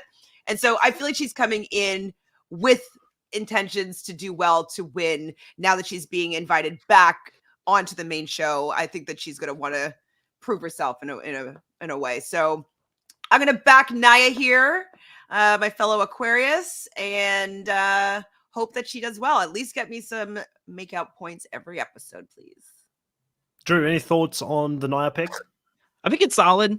I talked about it before we came on to the thing that there's like a clear divide between like some of the like the bottom 5, bottom 6 players of each men and women, and then there's like a top 6 or 7 on both of them, and then there's just a clump of players that you just don't know what's going on. And at least with Nia, she has her real world Portland players here. She's going to have some alliance members. She's played on world championships with a lot of these other contestants, and she's going to get some kissy points. So I think that it's a pretty solid pick. Your guy, Kylan. Kylan. Oh, yeah. Kylan. Okay. So I'm okay with that. So I think it's a solid pick for where we're at in the draft, where it's just like, okay. There's a few people that I could pick here, but just the visibility part. Yeah, I think I'm gonna. Do I ignore the visibility part? That's the question. I think I am. I'm just gonna pick Casey for the next pick. She's always invisible, so yeah. Like the last time we saw her on, she became more visible because she was under threat, right? So when her and Troy kept being thrown in, I liked seeing Casey without Nani on the show, because I feel like she wasn't just hanging up with Nani the whole time. We got to see a bit more of spicy Casey coming out, which this season, if the new era is getting targeted and she is on the outside, we know she can win eliminations. We know she's one of the best physical competitors out of all of the females that are coming into this season. So, and now we will actually see how she stacks up against some true legends of the previous eras, which I'm really excited to see. And with that, if we see that fighting spirit back to the wall, Casey, we may be surprised. We may see a couple more things come out in confessionals. And we know production loves it. They'll always bring it back. And then the other part for me, I think the biggest reason I'm probably picking her is that I think she's only not been to one final in a season that she's played. She's been to every single final for every single season she's been in, except for like maybe one season from memory. So again, if she makes it onto the show, good chance she's getting to a final. If she's not, if she's again on the outside and people are targeting her, maybe we get to see back to the wall Casey fighting for her spot in the game. And do you that think could she's also gonna be bring fighting for the lowest amount of confessional points?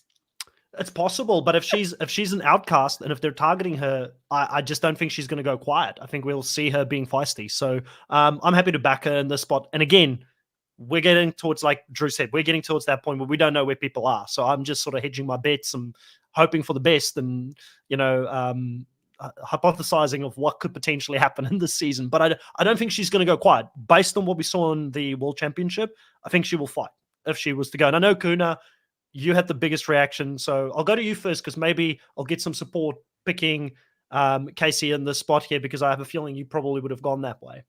Yeah, I was hoping she was available. I look, I don't know if maybe it's just because so many people dislike her so well, it makes me like her even more. Like, maybe that's my like thing. Tori. Is that why you like Tori? Yeah, like the opposite of Corey. Like Tori, like the opposite of Corey. Everyone loves Corey, so I'll pick to go against him. Everyone hates Tori. She's my number one. Same as Casey. I just think she's incredibly capable. She's good at this game. She gets far. If she's in a season, she's going incredibly far.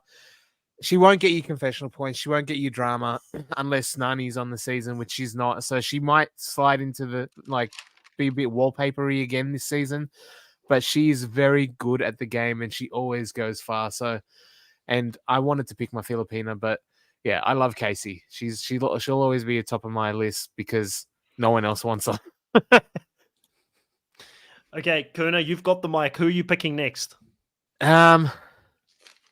Look, there's still some people in here that I think are good, like Casey would be good at the challenge, but all the other variables really throw a lot into it. Do I pick someone that can go further physically, that is protected socially? I'm going to do a strategy here, which is going against my overall thing, but it worked for you last season, Chris. Tina. I really discounted Tina just based on what she's capable of doing, which is not much. But I forgot. Confessional points, man. They count. And she is on our screen a lot. If she's on a season, she's getting lots of talking time. So I'm hoping that in this middle batch where there's not a lot of clear standouts for potential winners, that I might get some points on the board at least from Tina's mouth. So let's go, Tina. Chantel, you're a big fan of Tina. What do you I think know. of I thought I this was going spot? to be able to get Team Mouth on the next round, because she's definitely gets confessional points. We do see her in the trailer, so and yelling at somebody at that. So yeah, I definitely think there was a couple of people I might have picked before her, but if she came around to me next, I would have picked her next for sure. I love Tina.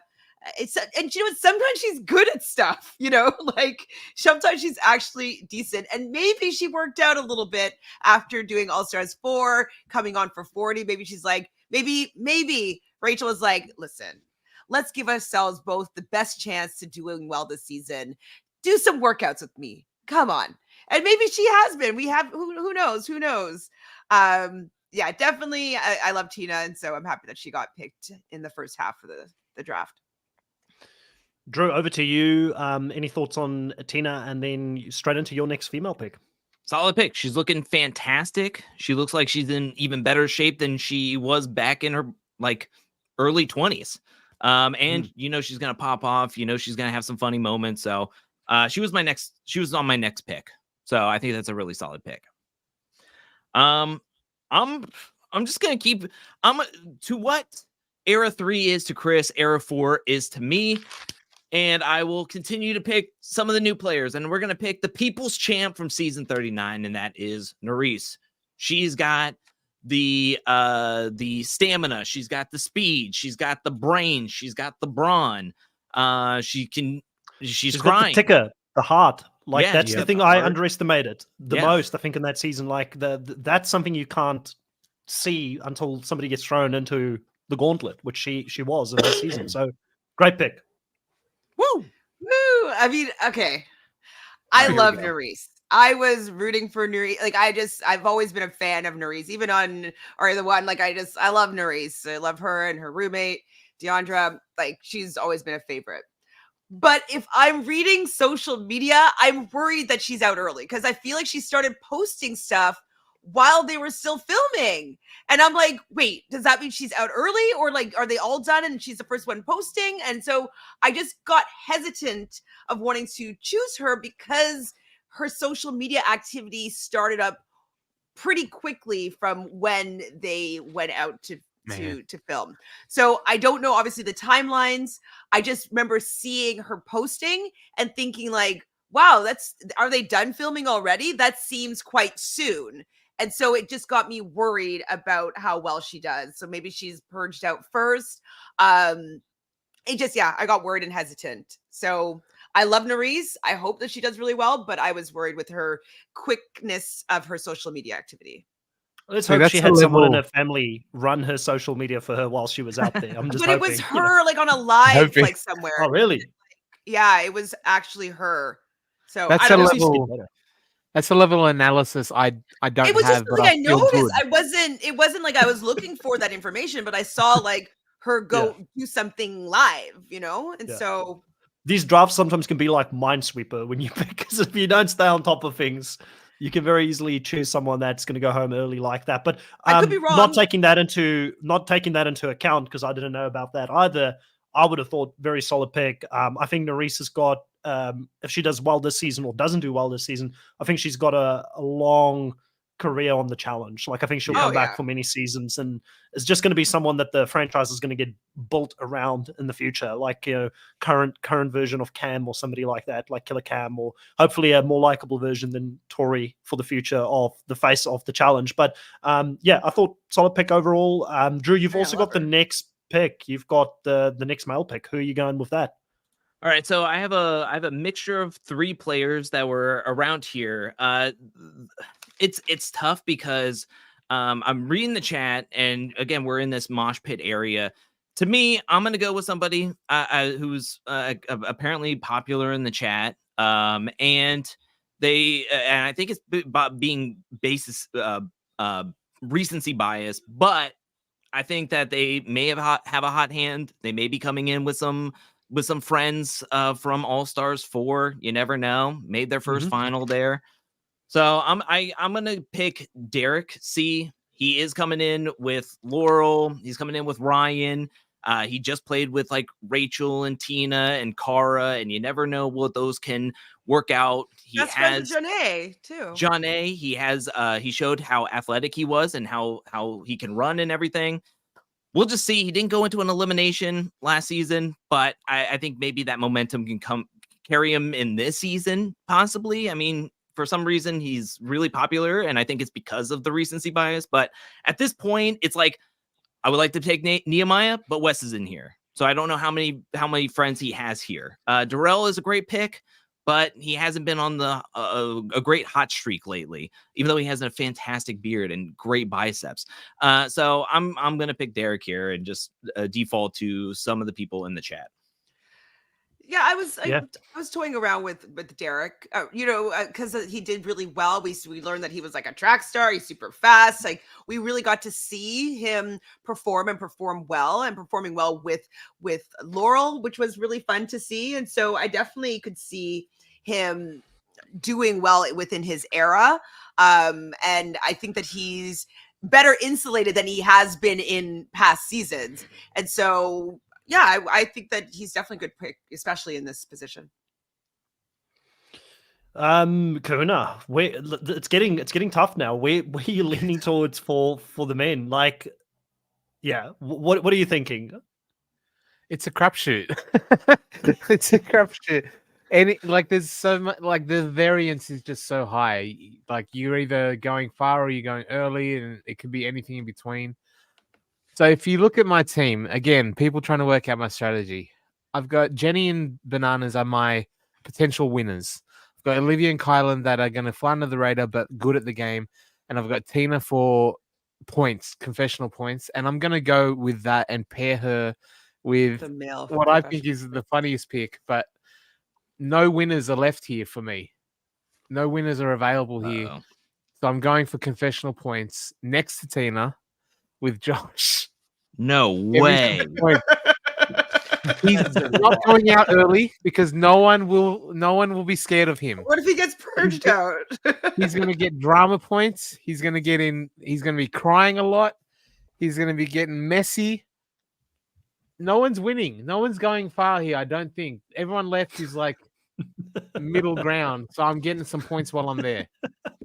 Well, I think when the cast decided that they're bringing the baddest challengers, the most feared challengers of all the eras, Josh was number one on the list when they gave their call. They were like, no one installs as much fear in competitors' hearts as Josh. What's Josh's elimination record again? Like, I think he's won. He's not going into elimination. No one is scared of him. No one. He's going in at the very end. Yeah, he's going in at the last one before a final, right? And I'll take the confessionals up until that point. Like, even if he goes to like CT and says, "I know we've always been rivals. I know that you're scared of me, CT. That you're going to be targeting me the entire season." Like, whatever it is, he's going to bring some weird, goofy crap that makes no sense but gets in the edit. I mean, listen, I wouldn't have picked Josh this high, but I can understand from a confessional standpoint, you're going down that direction. Touche.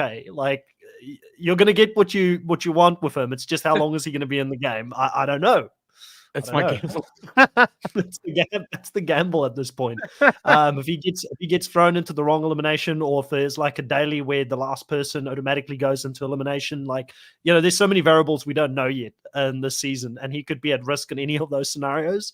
But yeah, it's a pick. Do anybody want to say anything about the Josh? It's a pick. I feel like you might have been able to save him another round or two, but he's a last round. He would have been available in the last round. Probably. I don't see anybody. I probably would have taken, depending on how it went, I probably would have taken him with my next man pick. So I mean, I don't think he would have got back to you, depending, but I think it's solid for what it was. I had it on USA too, and he got me some points. So yeah. And listen, it is tough right now. I mean, I'm looking at the next guy pick here. Just before Darrell? Yeah. For Mark, Darrell's for fallen Brad, from grace. Yeah, I don't. Nehemiah, before Brandon, Those 4 chips were a before long time Leroy, ago. before Tony. I just want to throw this Well, that's out the there. thing. I'm kind of wondering if I'm just going to go down that direction. Like now that I know not everybody is going to make it on the season. One person I did see on the trailer that was definitely there was Leroy. So I'm just going to go for a Actually, safe bet Josh here. could be a purge. Josh could easily be a purge, and now that that he could Yeah, very so- easily be so- a purge. So I know Leroy is definitely on the season. And he didn't do as well as any of us thought he would do in the previous one, but he had more time to prepare for this season as well. So, you know, hopefully he's coming in, having trained, And knows mind's his in the right place. shortcomings. knows his shortcomings. He's good friends with Bananas, obviously. He's just played with a bunch of full players that maybe there's, you know, Cara Maria and him. I don't know where they left things off towards the end of the season. She didn't look like she had any hard feelings towards him necessarily because of Cam targeting her. But yeah, I'm going for a safe option here. I just need to make sure that I have some players that are actually going to play this season, having gone so hard on the same era early on in my draft. So I'm going to go for Leroy in this on pick. there. He's era 3. Is he? Yes, Yeah. Leroy's era 3. This draft is going extremely well for me. It's incredible. I did not even think of it. I was like, is he from era 3? I thought he was older. I thought he was from Bananas' era because he's been playing with No. Bananas for so long. That is so All funny. right, He's the same age I'm as, screwed in like, this Eric draft. Nani I'm would just here be. for the fun. Who's going to be laughing when era 3 takes this thing home? That's all I'm saying. Who's going to be laughing? You love a 33-year-old, you know. It's like it's your Jeez. perfect age. Oh man, The only thing This that gets me about Leroy is that I wasn't super thrilled with what we saw in All Stars 4, but it's been so long since that season. Did it that you're right, that he did work out. I'm sure he reconnected, got better, and I'm expecting better things from him, but I put him a little bit lower on my list because of what we just recently saw. Yeah. I can't believe you could not have scripted this better that I've just got era 3 and Casey. That is my team so far. Well, if only two people are getting purged, hopefully, you know, that means I'm guaranteed to at least have 8 people in my draft. if I go by that logic. Likely. All right, over to you, Chantal. Who's your next guy pick? I think I'm just going to do Darrell. Solid. He's somebody that has done really well in the past, and you know, when he first came back onto the scene, we're always picking him, and he would get decently far, but he hasn't gotten to a final in a while, except for in All Stars 1. Was it? I just can't let Darrell go any further. I feel like he could get to the middle of the season. I don't remember seeing him. Oh, I do remember seeing him in one challenge on the trailer, and I think it was a heights challenge, but it doesn't look like he's freaking out, which is a good thing. So maybe he got some hypnosis and he's overcome his fear of heights or something, because it doesn't look like he's freaking out and is going to be DQ'd there. So I'm hoping that Darrell will just be able to play possum like he does and just kind of, you know, be quiet, don't ruffle any feathers, and just skate his way to the end, because people think he's old, that he's really ineffectual and not really a big threat. And then he gets to the end and he smokes them all. So I'm hoping that for Darrell. Possible. He's still pretty good in confessionals. Like, he's pretty funny still. He's funny. So I think that he could get me some confessional points as well. And so I'm hoping that people do a lot of silly stuff that he can comment on, and so I can get some confessional points with Darrell, and that he has some longevity to get to the end and potentially run that final. Drew, you had a very positive response to that. Good pick. Yeah, 4-time champion. Should be a 5-time, 6-time champion. I don't think you can go wrong with Darrell here, getting a 4-time champ in the 6th round. So I think that it's a really solid pick. Could be the steal of the draft, in my opinion. So I really like this pick. Nice. All right, Chantal, over to you frack. with your next pick. You're going to do Again. another female pick. Okay, I'm going to keep it era 1 here. Man, I didn't see her at all in the trailer, but Jody's solid, right? Like, Jody does well in dailies. Jody can swim. Jody has been revitalized her desire for being on this show. I think when she was leaving her last season, she was like, we're addicted to, or maybe it was Tina, but like they love this show. They love the feeling that they get from competing. And she is a competitor. And I think that she was so frustrated when she was with, I forgot his name now, but from Argentina, that she, you know, she just didn't want to be with somebody that was going to be on the out strategically. Benna. Yes. And I just think that she is still going to be able to kind of get in there. She has Derek, she has Brad, who she did really well with when she played with him in All Stars 2 or 3. I can't remember these numbers right now. When she played with those two before, I think that people won't necessarily think that she's that good, so she's not going to be an outright target. And I think that she always proves herself when she has to. So I think that she is somebody that I could see getting to the end, and I would like to see her do so. So I want her on my team. Solid pick at this point. There's probably only one person that I would have picked maybe Oh, ahead of her at this stage, which is where I'm going to go. Where it's, I think I it know may who it may not be the same. I don't know if you would have, but I I'm think I definitely should going have to done pick this person actually. Yeah. So, but yeah, overall solid pick. I think we're getting towards the end now. She's got fighting spirit. I've got one person, and they're not necessarily going to be someone that like socially is the best because they always get into the drama, but they were aligned with Jodie in that World Championship, and that's going to be Kellyanne that I'm going to pick. I just saw her in this after. next I was like, spot. oh yeah, I would have probably picked Kellyanne first, but yeah, no, I'm still Yeah. fine with this. Because I just feel both of them are kind of the same, but I think Kellyanne, if I had to look between the two, will She'll get you more probably points. get in more drama, will probably get more confessionals because of that. And I was actually really impressed with Kellyanne on World Championship. I felt like even though she was in the outside that whole season, she strategically was actually going up against some heavyweights, and she was trying to play the game strategically as well. Didn't work in the end, but I thought she showed that she could play that type of game. And then again, she's just got fighting spirit. Like I like people with heart, and that's not going to quit. And I think Kellyanne's got spades and spades of that. So I feel very comfortable picking her in this spot at this moment in the draft. Drew, thoughts between Jodie and Kellyanne, like going in this spot? Two solid picks from Chantel here in the 6th and 7th round. I think they're both very similar. They're solid players who do well in challenges, but aren't very flashy, and you can't really depend on them to get points in confessionals or drama or anything. But I think this late in the draft, they're really, really great picks. So I'm fearful for Chantel's team. Kellyanne is fantastic. She's going to bring the drama. I hope she's there for a long time because I really liked her on World Championships and all of her All-Star seasons. But like Chantel said, she's like she wasn't in the trailer like nearly at all. Like once we saw her. So it worries me. And I hope that it's just all a farce and she goes very far.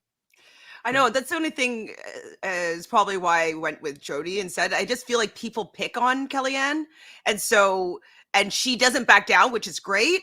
But then sometimes she doesn't also win. You know what I mean? So, yeah, she definitely has a tenacious spirit, and I love rooting for Kellyanne. And I think that I would love to see her in the final, but I do worry that she might have trouble getting there with just easily making enemies. Yeah, I can see that. Kahuna, you've got the next spot here. Where you're leading towards with the female picks? I can't believe Emily's still available. We're leaving her there for you because she said you'd never pick her. This is how I these know. drafts Now work, I'm by like the in way. a moral I don't want imposition you here. put the moral and ethical dilemma in there. So Yeah, I was like, really oh, you're right. And so I actually avoided her for that reason. Now you have to Holy decide whether or crap. not. As the rounds go by, the bar starts lowering because like, now no, it's it wasn't that value. bad. It's value. It was really like low. 15 years ago. She apologized for it. Kahuna's still like, I don't know if I can go to bed tonight feeling good about myself if I make this pick. That's the question Kahuna's asking himself right now.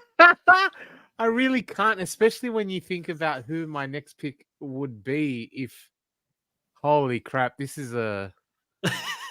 This is why I love these drafts when people have got to like put their morals aside and be like, am I going for the win or am I putting my morals in front of Before I this? raised that question, I thought Emily was going to be maybe a round 1, like women pick, round 2. But I really don't like her. Like, I would have probably picked her earlier, but when you brought that up, I was like, oh, I don't know if I can support that. That's true. I really didn't think about it until you mentioned it. I would have picked her higher for sure. Especially when you hear who I'm going to pick in her stead is almost like the polar opposite, and may have people walking out on me as well, because I know that no one respects her, but I love her no matter what. She's a queen to me. Her. Anissa is my choice. Oh, that's not who I thought. Oh my gosh. Okay. Okay. Drew's out. Drew's I out. That's how you really win the twice. draft is by like taking out Drew physically. I'm sorry. It's just the whiplash of getting the Josh and Anissa back-to-back picks. Whoa. Kahuna's going deep. He's My going chat deep in this calls one. her ankles. I told you, no one's winning at this point. Like, there's no winners left on the board, right? For me, or maybe Emily. I guess. Fuck, I just left her there.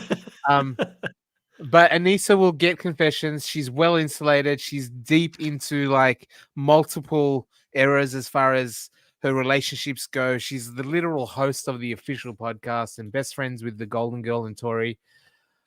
I think Anissa is much more disrespected than she deserves, especially with her elimination record. She can't run a final. I know that. but we're not Ankles. They talking call about her that. ankles. Yeah, I know she can't win a final. She can't run a final, but she might take someone out in an elimination if it's a strength based thing, and she'll have some confessions in there. But they need to go in. They need to be threatening enough and scary enough to be. Will sent Anissa to make it eliminate. into the game though? If there's a purge in the front end, Josh and I guess Josh was seen. So was Anissa seen on the trailer? Yes, she was seen a couple of times. The only thing I worry about is that this is a team challenge, and if they're outmanned or outvoted by their team because they are seen at the bottom rung in an individual game, Josh and Anissa can be a lot more like padded with all the votes kind of being dispersed. But if they're in like, if people are worried about them running in challenges or something that could hurt them, I could see them being like, throw away your friendships. Tori isn't in our era. You're going in kind of vibe. So I that's the only thing that just came to my mind. But honestly, you got two solid picks that normally go very deep. Yeah, there Drew, you go. You've got you've got the mic, and you've got the next pick for the women. All right, so I'm gonna take a complete wild card here, because the rest of the four of the women, you just don't know. Emily, Nutella situation, don't really want her on my team. Avery didn't have the best showing on All Stars 4 and had 0 confessionals. Amanda and Katie, you just don't know how long they're gonna last. So why not roll the dice, take the ultimate risk, and go with somebody we haven't seen since Fresh Meat season 12, a 1-for-1 champion. Made it to the finals, 100% final win percentage, and that is going to be Aviv. Woo! We don't know. We don't know. I think we see her in the trailer, though, if I remember correctly. So a few times, yeah. So that's good. She's going to have Darrell, obviously, being like, oh, my God, I haven't seen you forever. That could be a nice little bond that goes on there. Yeah, I mean, she's definitely a great one to roll the dice with, I think. I think it's a good pick. Yeah, I mean, champion, so counts for something. Being able to pick a champion this late into she looks still like she's in shape. The draft. Yeah. You've also got the next pick, Drew, for the men. Who do you have for the men? This is a draft full of momentum. I had 3 straight picks of Era 4. I'm about to have 3 straight picks of Era 2, and I'm gonna pick Nehemiah. Really solid in his last couple of All-Stars performances. We haven't seen him since All-Stars 3, but probably should have won one of them. Yeah, and if Wes was here, I would feel a lot more confident with him here. But as well as he played with Naya and Jordan, and I think, if I'm not mistaken, they got really close on All-Stars 3. So I'm hoping that maybe he has some built-in friends there, and so I'm just trusting in Nehemiah. Safety Palace, Safety Palace. They need his the song when he comes back in for Safety Palace. No, Myers. I like Noma. Like, I think he's a great competitor, but it's like you said, he's just been out of the main show for such a long time. What does his connections look like coming into it? Is he physically capable of winning a season? 100% he is. I think he should have potentially won one of the finals that was very controversial in any case. So good competitor. What else can we add? Great time to pick him in the draft this late on as well. Kahuna, you've got the next pick here. Who are you leaning towards for the men? I didn't pick him earlier because I think he's going to be targeted, but in this round and the potential upside, I think Horacio is a future champion if he ever comes back to the season. The fact that he's even available this late, there's a lot that no one thinks he's not capable, right? It's just more the political position, the game that he's in this season. And he refuses to play it. He refuses to play the political game. Yeah, he's just like, I'm above playing the political game. Is his stance to the game, which I think is a big weakness that he needs to work on. I like Horacio, I like him a lot, but you can't be above the strategic game that is required for you to play the challenge. You have to indulge in it if you want to become one of the greats, in my opinion. Yeah, I mean, I've heard some bad things about Horacio this season, that he didn't enjoy it, that potentially he may not be coming back ever again. That's how disappointed he was. So I don't think he's going to go far. But I think with this round pick, while he's on the show, I think he'll get points. Like, he'll be involved in being targeted very heavily. He'll get confessionals because of it. He'll play the, oh, woe is me, I'm such a good guy. How's people targeting me? He's got his girlfriend there for how long? I don't know, based on Chantel's social media investigations. But while they're there, he'll get some screen time because I think the producers love him, but I don't think he loves them back the same way. But Horacio's a good pick considering it's the 7th round or whatever. Yeah. Any strong thoughts from anybody on the Horacio pick? I mean, it's crazy that he fell this low, but it doesn't feel like it's an Horacio heavy season. It just, from the trailer, it just didn't seem like he's involved in the season. So I think that's probably why we all kind of shied away from him, but we know that he's going to be physically capable of doing a lot. And so hopefully he gets the chance to do so. But I could also see like Jordan being like, if we have the chance, we got to get Horacio. Like, he's the best person on there on Era 4, like, get him out. And so I can see people knowing how strong he is and how capable he is and just wanting to get him out as soon as possible. So if they can, I think they'll try until they do. Real quick thought. I just want to say how crazy this draft how drastically different this draft would have been if we did this before the trailer. I think Horacio would have been a top 4, maybe top 5 pick. And then the same thing with CT. I think that he would have been a number 1 pick going off the board. So I just, in my mind, as we've been going through this, same with Tony, maybe he would have been like top 3, like how different this could have been if we didn't have that trailer just drop and be in the back of our minds. That's all I wanted to say. Yeah. Facts. All right. The next one. So I think I'm just going to go with Brad. Not because I think Brad's going to necessarily win the show. It's just he's a likable guy. He seems to be somebody that a lot of people just really, like, as he's getting older, he's calmed down so much. He's got this Zen aura about him, which I think a lot of people just are gravitated towards within the challenge fandom and the world of the challenge whenever they play the game together. So I just think he's not going to be a target necessarily early on. He's definitely going to lose his mind somewhere and do Brad things and not actually execute, because we've seen that happen on All Stars 4 with Laurel having to be like, Brad, what are you doing? Come this way. We've seen him, I think, in recent even eliminations sometimes, just it feels like he doesn't have that BMT, that big match temperament that you need in clutch BMT? situations. Is that a thing or is that a you thing? Yeah, big match temperament. So like, I didn't know that was a real thing. So being like, it's a sports thing. So being able to clutch up in situations where the pressure is on, I feel like he loses his mind in those situations. But he's a champion. And still, I think there's more upside to him than some of the other people there on the board. Not disrespecting, obviously, the Mark Longs of the world and all that, but I just think that he's got a bit more connections. He's a bit younger, can maybe still hang, but again, this is a late pick. And which is like, I would have gone Tony if it wasn't for Angel Cake turning me off from that in the previous one, because I was like, oh yeah, obviously we were never going to choose Tony in this round because of the trailer. Yes, I watched the trailer more than once. Wait, is he not in the trailer? I was He's just I don't he know. didn't he's not shown once in the trailer, which is scary. So that is scary, because I feel like Tony, if I didn't take that into consideration, probably physically, you'd imagine us in his he would have been up there top 6, I think. Yeah, agreed. Yeah. Kahuna, any thoughts about Brad? Again, like when you're down this far, like I don't have high expectations of Brad, especially coming off of All Stars, but he's obviously got the pedigree. He's done it before. He's been there. And in this round, you're getting a champion again. Like, it's not a bad pick. Like, everything's a crapshoot from here. Like, at this point, you know. Yeah. All right, Chantel, you're up with the next male pick.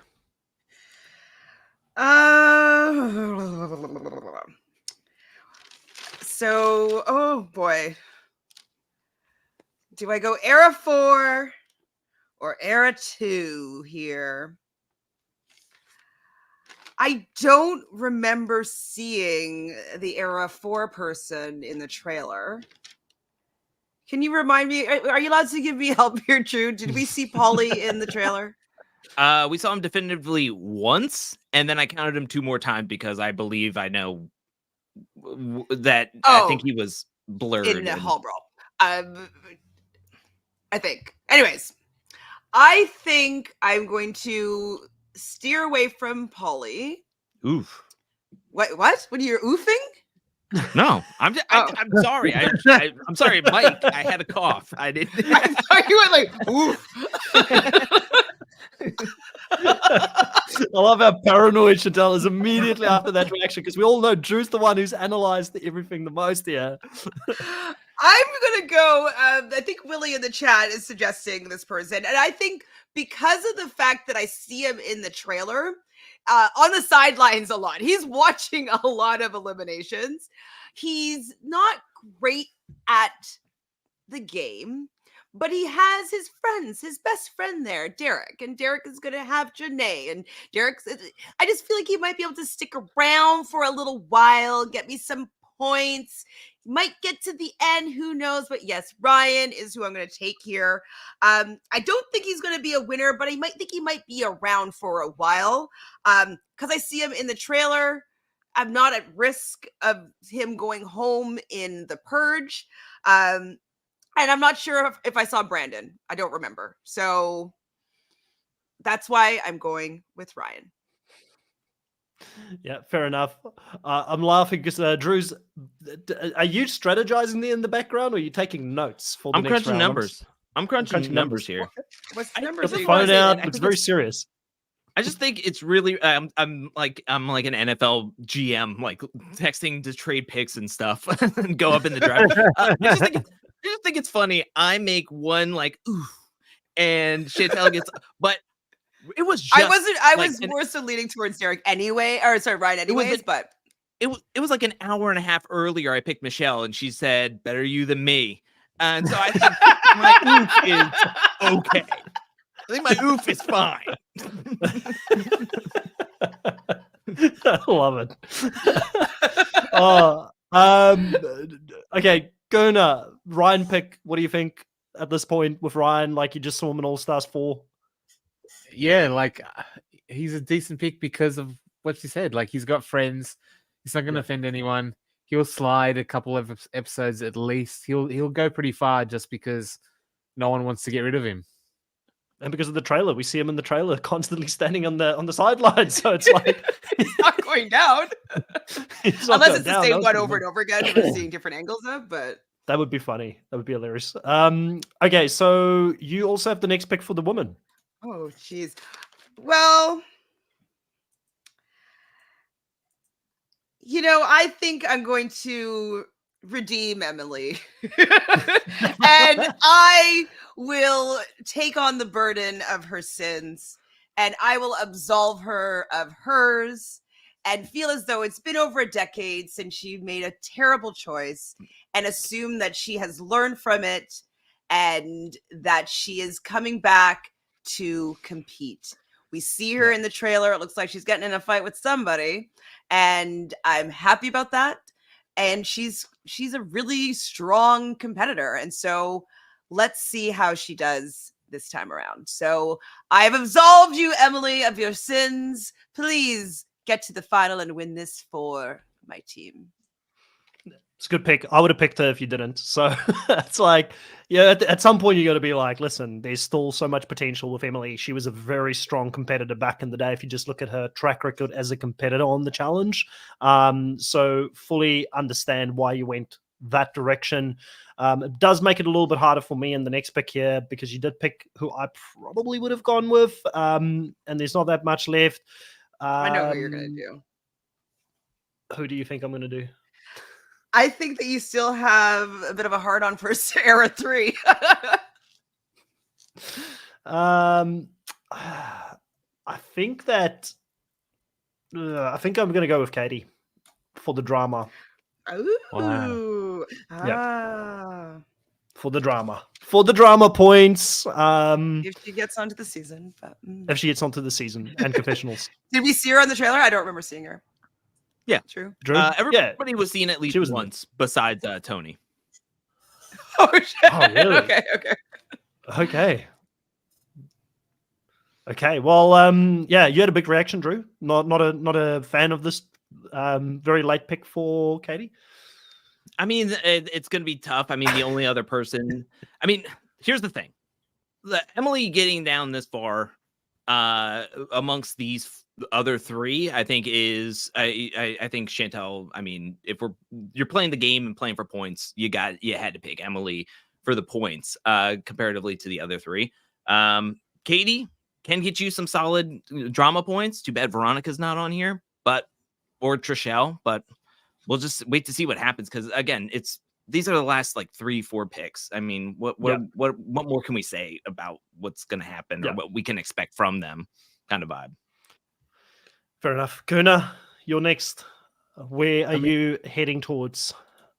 If we're going for drama points and Amanda's still on the board is crazy, but I would have gone for that. But I feel like with Tina and Josh. To add Amanda into that mix is just. I mean, you said you're going with a new strategy this time around. Well, that was my 2. That's enough in that strategy. I've got my wild cards, the drama points in Tina and Josh, and I guess I'll go for the safety of Avery, maybe lasting a bit longer in the game than an Amanda, potentially. Right. I don't know. So that's she. But yeah, I'll go with Avery just because. So that way you're choosing for both yourself and Drew in this round because you choose Avery, which means Amanda will go over to Drew. Drew, how do you feel about that pick and then having Amanda fall to you as the last pick here for the women? I'm happy with it. I like Amanda. I like the devil horns. I think that she can give you some drama points, which I'm fine with.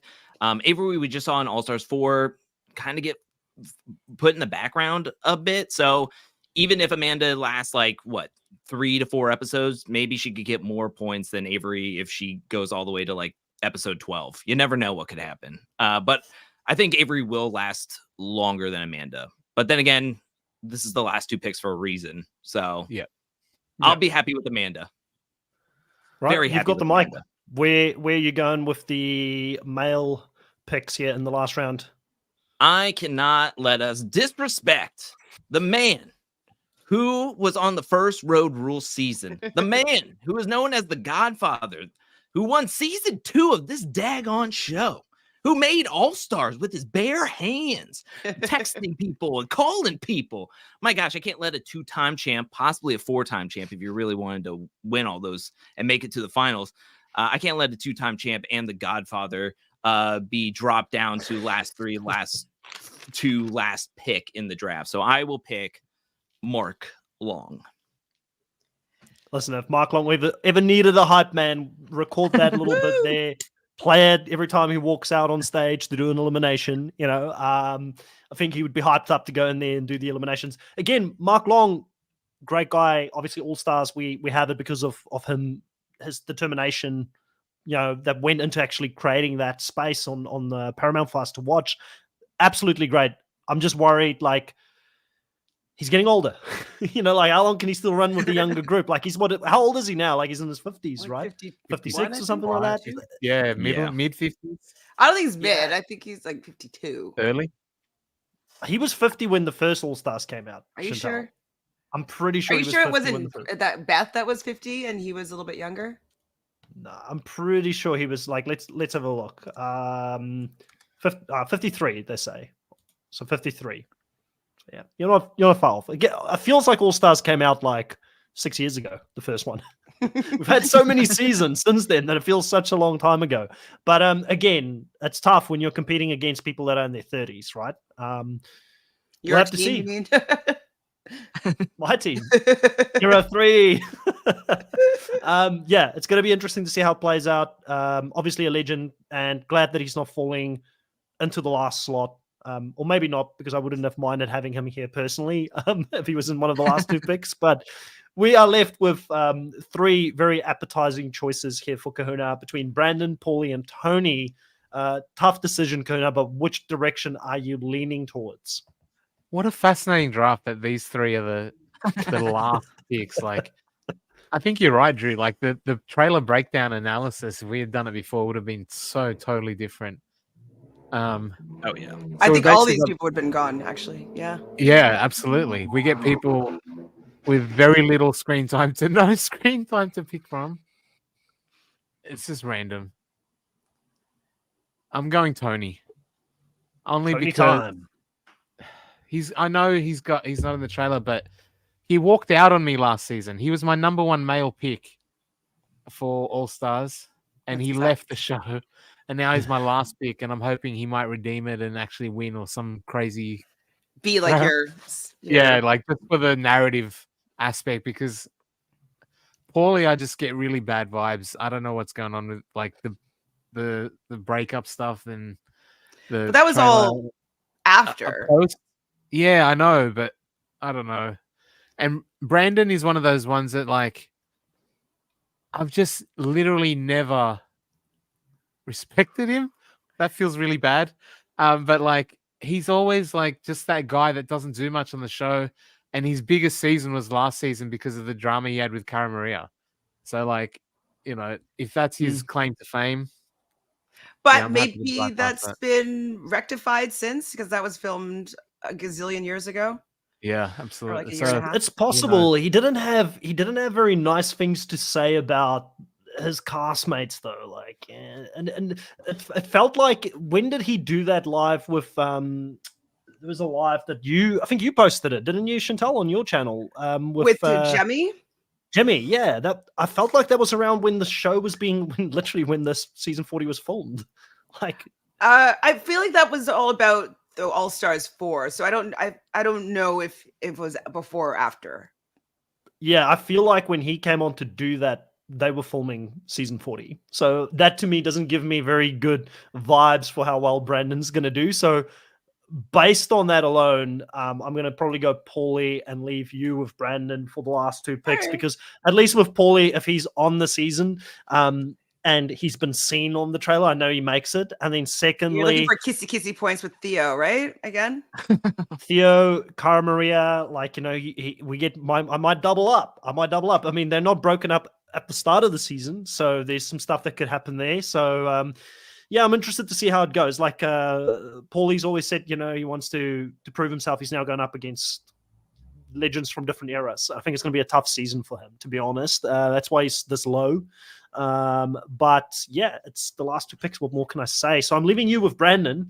How do you feel about Brandon? I didn't see much from Brandon in All Stars that made me pro Brandon or like feel like he's going to be a great competitor coming into this season. Well, I'm just hoping that because All Stars 4 was done way beforehand, he would have trained a bit. He would have learned, the wrongs that he did. He would maybe alter his game a little bit and go in with a different game plan. So hopefully he learned and he's going to do better strategically strategically. So I have higher hopes for him because I feel like he has something to prove, especially with his showing on All Stars. And people might not necessarily notice him. He might be able to fall into the back because maybe him and Cara Maria will make up and just be like, okay, yeah, we're friends again. Or, you know what I mean? Like all these things might have been rectified in the show. So he might be friends with Leroy again. Who knows? So I'm hoping that he'll have a better showing than All Stars, and then he'll fade into the background and then maybe make it to a final. Yeah. Drew, thoughts on these last picks here? Yeah, I again, if we would have drafted earlier, this would have been completely different. But yeah, these three people we don't see too much in the trailer. That could be a complete fake out because Yes wasn't in the trailer for All Stars 1, and he went on to win. I don't think Emmanuel Imagine was Tony winning. Yeah, but Emmanuel wasn't very much in the trailer for 39, and he goes on to win. So you never know what the trailer could be trying to show us, especially with 40 people they're trying to highlight, including Banana, CT, Cara, and Laurel, and how many people they're trying to put in front. So you never know, but we'll just see what happens because late draft picks, it's kind of like a toss up. Kind of like with Ace and Steve, who gets eliminated in every single season until All Stars 4, and then they turn on the Jets and put on an incredible season. You never know what you're going to get with these last picks, so that's what makes this draft fun. Yeah, Kahuna, how do you feel about your team now that it's all done and dusted? Are you happy with how things have played out? Not really. I was feeling a lot more confident. Look, I was really confident in like my strategy. I knew my picks, but they all just kept getting snapped up like right before. I'm thinking this person will slide and they go, this person will be available and they go. So yeah, one or two pieces here or there and I would have been like really happy, but I think I've got a good balance across the board. That's what I've sort of aiming for. I'm not like stacked in one thing that's going to be let down in other areas. I'm hoping that I've got some numbers at the end of the game. Yeah, I definitely do not have a well-balanced team, like we all know. Era 3 heavy on my side was not by design, but clearly I favor that era somehow on this podcast. And we're going to have to see. It can either work out really well or it's going to go really bad for me. I feel less confident about this draft than what I have in the previous couple of seasons coming into a draft. But Drew, you're someone that came into this with, you know, you had the chip on your back. You wanted to come in hot, get a dub back, get one of the dubs in your sort of, you know, drafts again here. How do you feel about the ultimate team that you've chose here? As I put also a poll to the live audience to choose who they think has the best team. It was a roller coaster for me because in the first couple of picks, I mean, we had to look at Chantel, be able to choose Cara, CT, Laurel, and not only that, but moving forward, you got Derek Darrell and Naya right afterwards, and it's like, oh my gosh. And then my next three picks after my first two with Rachel and Jordan were three straight Era 4 players. So, I mean, I felt like on paper, I was a little all over the place in my mind, but believing in the strategy, believing in the stats, believing in the trailer, going through everything that I prepared. I mean, looking at this team as a whole, I think it looks solid, and I'm actually pretty okay with my team moving forward into the season. A lot better than what I felt after 39 and USA, which I've never done well in USA or any of that. So I can say that I feel a little better, and I'm not going to say confident because I haven't won in quite some time, but I will say that I feel pretty solid with my team. Chantel, you're someone that came into this draft you didn't get the opportunity to choose your own team in the previous one. How does it feel to be finally back doing a draft with everybody and being able to now, like you said in the beginning of this, you could, if you win, you win by your own hand. If you lose by your own hand. How does it feel now that your team has been selected? I'm happy with my team. Like, I feel like it covers a lot of bases. You know, I could see any of the people on my team going deep, and I think that that's important. Like, I just don't feel, maybe Brandon and Ryan might be going out early, maybe, but I feel like everybody has the potential of going pretty deep and can kind of back up their abilities in eliminations and stuff like that. So I feel I'm actually pretty happy with my team. It seems pretty strong to me. But when I look at everybody else's team, I'm like, oh, that's a good person too. Oh, that's a good person too. I think that everybody has a pretty strong team, but I'm very happy with mine. It's a solid cast. We didn't really talk too much about that, but it's just across the board. This is a solid cast. There's obviously, like in any season, in any cast, there's a couple of people where you're like, that person, really? They're like one of the best that we could have gotten from that era. But for the most part, I'd say if we had to rank it out of 10, probably like an 8 out of 10 cast easily, right, Drew? Yes, and I just counted everybody. Chantal has the most challenge champions on her team with 70% of her team has challenge champions. Chris and I have 5 each, and Kahuna has 2 champions on his team. So yeah, I think but one of them has 7. yeah, that's true. That is true. That is very true. Mic drop. I got the baddest of them all. Let's have a look at what the live audience is saying. So it's at the moment, it's going back and forth between Drew and Chantal. Chantal's 43%, Drew's 38%. Then it's followed by myself and 14% and Kahuna. You're at 5%. People don't have much faith in you as the person who's never lost the draft. Like, I don't know how people can even know. I don't think he hasn't been on with me. There we go. It's the and Josh effect. You had both of them on your team, so nobody's willingly. So nobody's gonna pick your team. If I would have had it, either Josh or Nisa, I'd be lower in the poll. So it's just I would say that's personal preference. You never know what could happen. Fair enough. Josh is gonna get me the points, man. I'm confident in Josh this season. That nobody's ever said that before this moment. Right very Who's going to get the least amount of confessional points, though? Is it going to be Casey? Casey and who? Who never talks? Yeah. Yeah. Who else is there in the draft at the moment that never talks? It could even be like an Avery. Like, I mean, who knows how many confessionals she's going to get this season? To be honest, Jody. Yeah. Yeah, if it's somebody who doesn't move the needle and can't like have a relationship or isn't known to be prone to like drama and stuff, it's going to be rough. It's going to be rough for them. Yeah. So that's why I kind of circumnavigated Corey there for a little bit because it's like I don't think he's going to try to stir the pot too much on the season, unfortunately. So, but we'll see. We'll see how it's going to play out. All right, everyone. This has been a lot of fun talking about the Challenge 40. This was a massive, massive task to do 40 players in a draft. We came into this thing thinking there's no way that we're going to do less than 3 hours. Then we said, no, we have to do it in 2. And we somehow ended right in the middle at about 2.5 hours almost of doing this. But we got through all 40 players. The teams are selected. Drew's going to tally the points for us throughout the season, keep us up to date on how that is going. Thank you, Drew, for keeping us all on track with that. And we'll be back, all of us, to talk about the challenge specifically this season as it goes live. If you haven't followed Angel Cake before on the Angel Cake Entertainment channel, please go check it out. Definitely the number one channel when it comes to all things challenge related and specializing on the challenge content primarily on his channel. And then Reality Realness with 3 S's. Everybody knows if you want to have anything for Love Island or like, are you doing Big Brother this season, Chantal? What's happening on your channel? I'm going to do Big Brother on RHAP. I might do something just different format, not like a recap. I'm not sure yet, but yeah, I might do something, but I don't have anything right now. I'm covering both Love Island US and UK right now, and Claim to Fame. And I haven't watched episode 2 yet, so I'm doing that actually right after this. And what else? Yeah, whatever comes up what is coming up? There's another thing coming up that I can't remember right now. The Mole is coming soon as well. The Mole is on right now. I kind of am doing a covering of that on TikTok.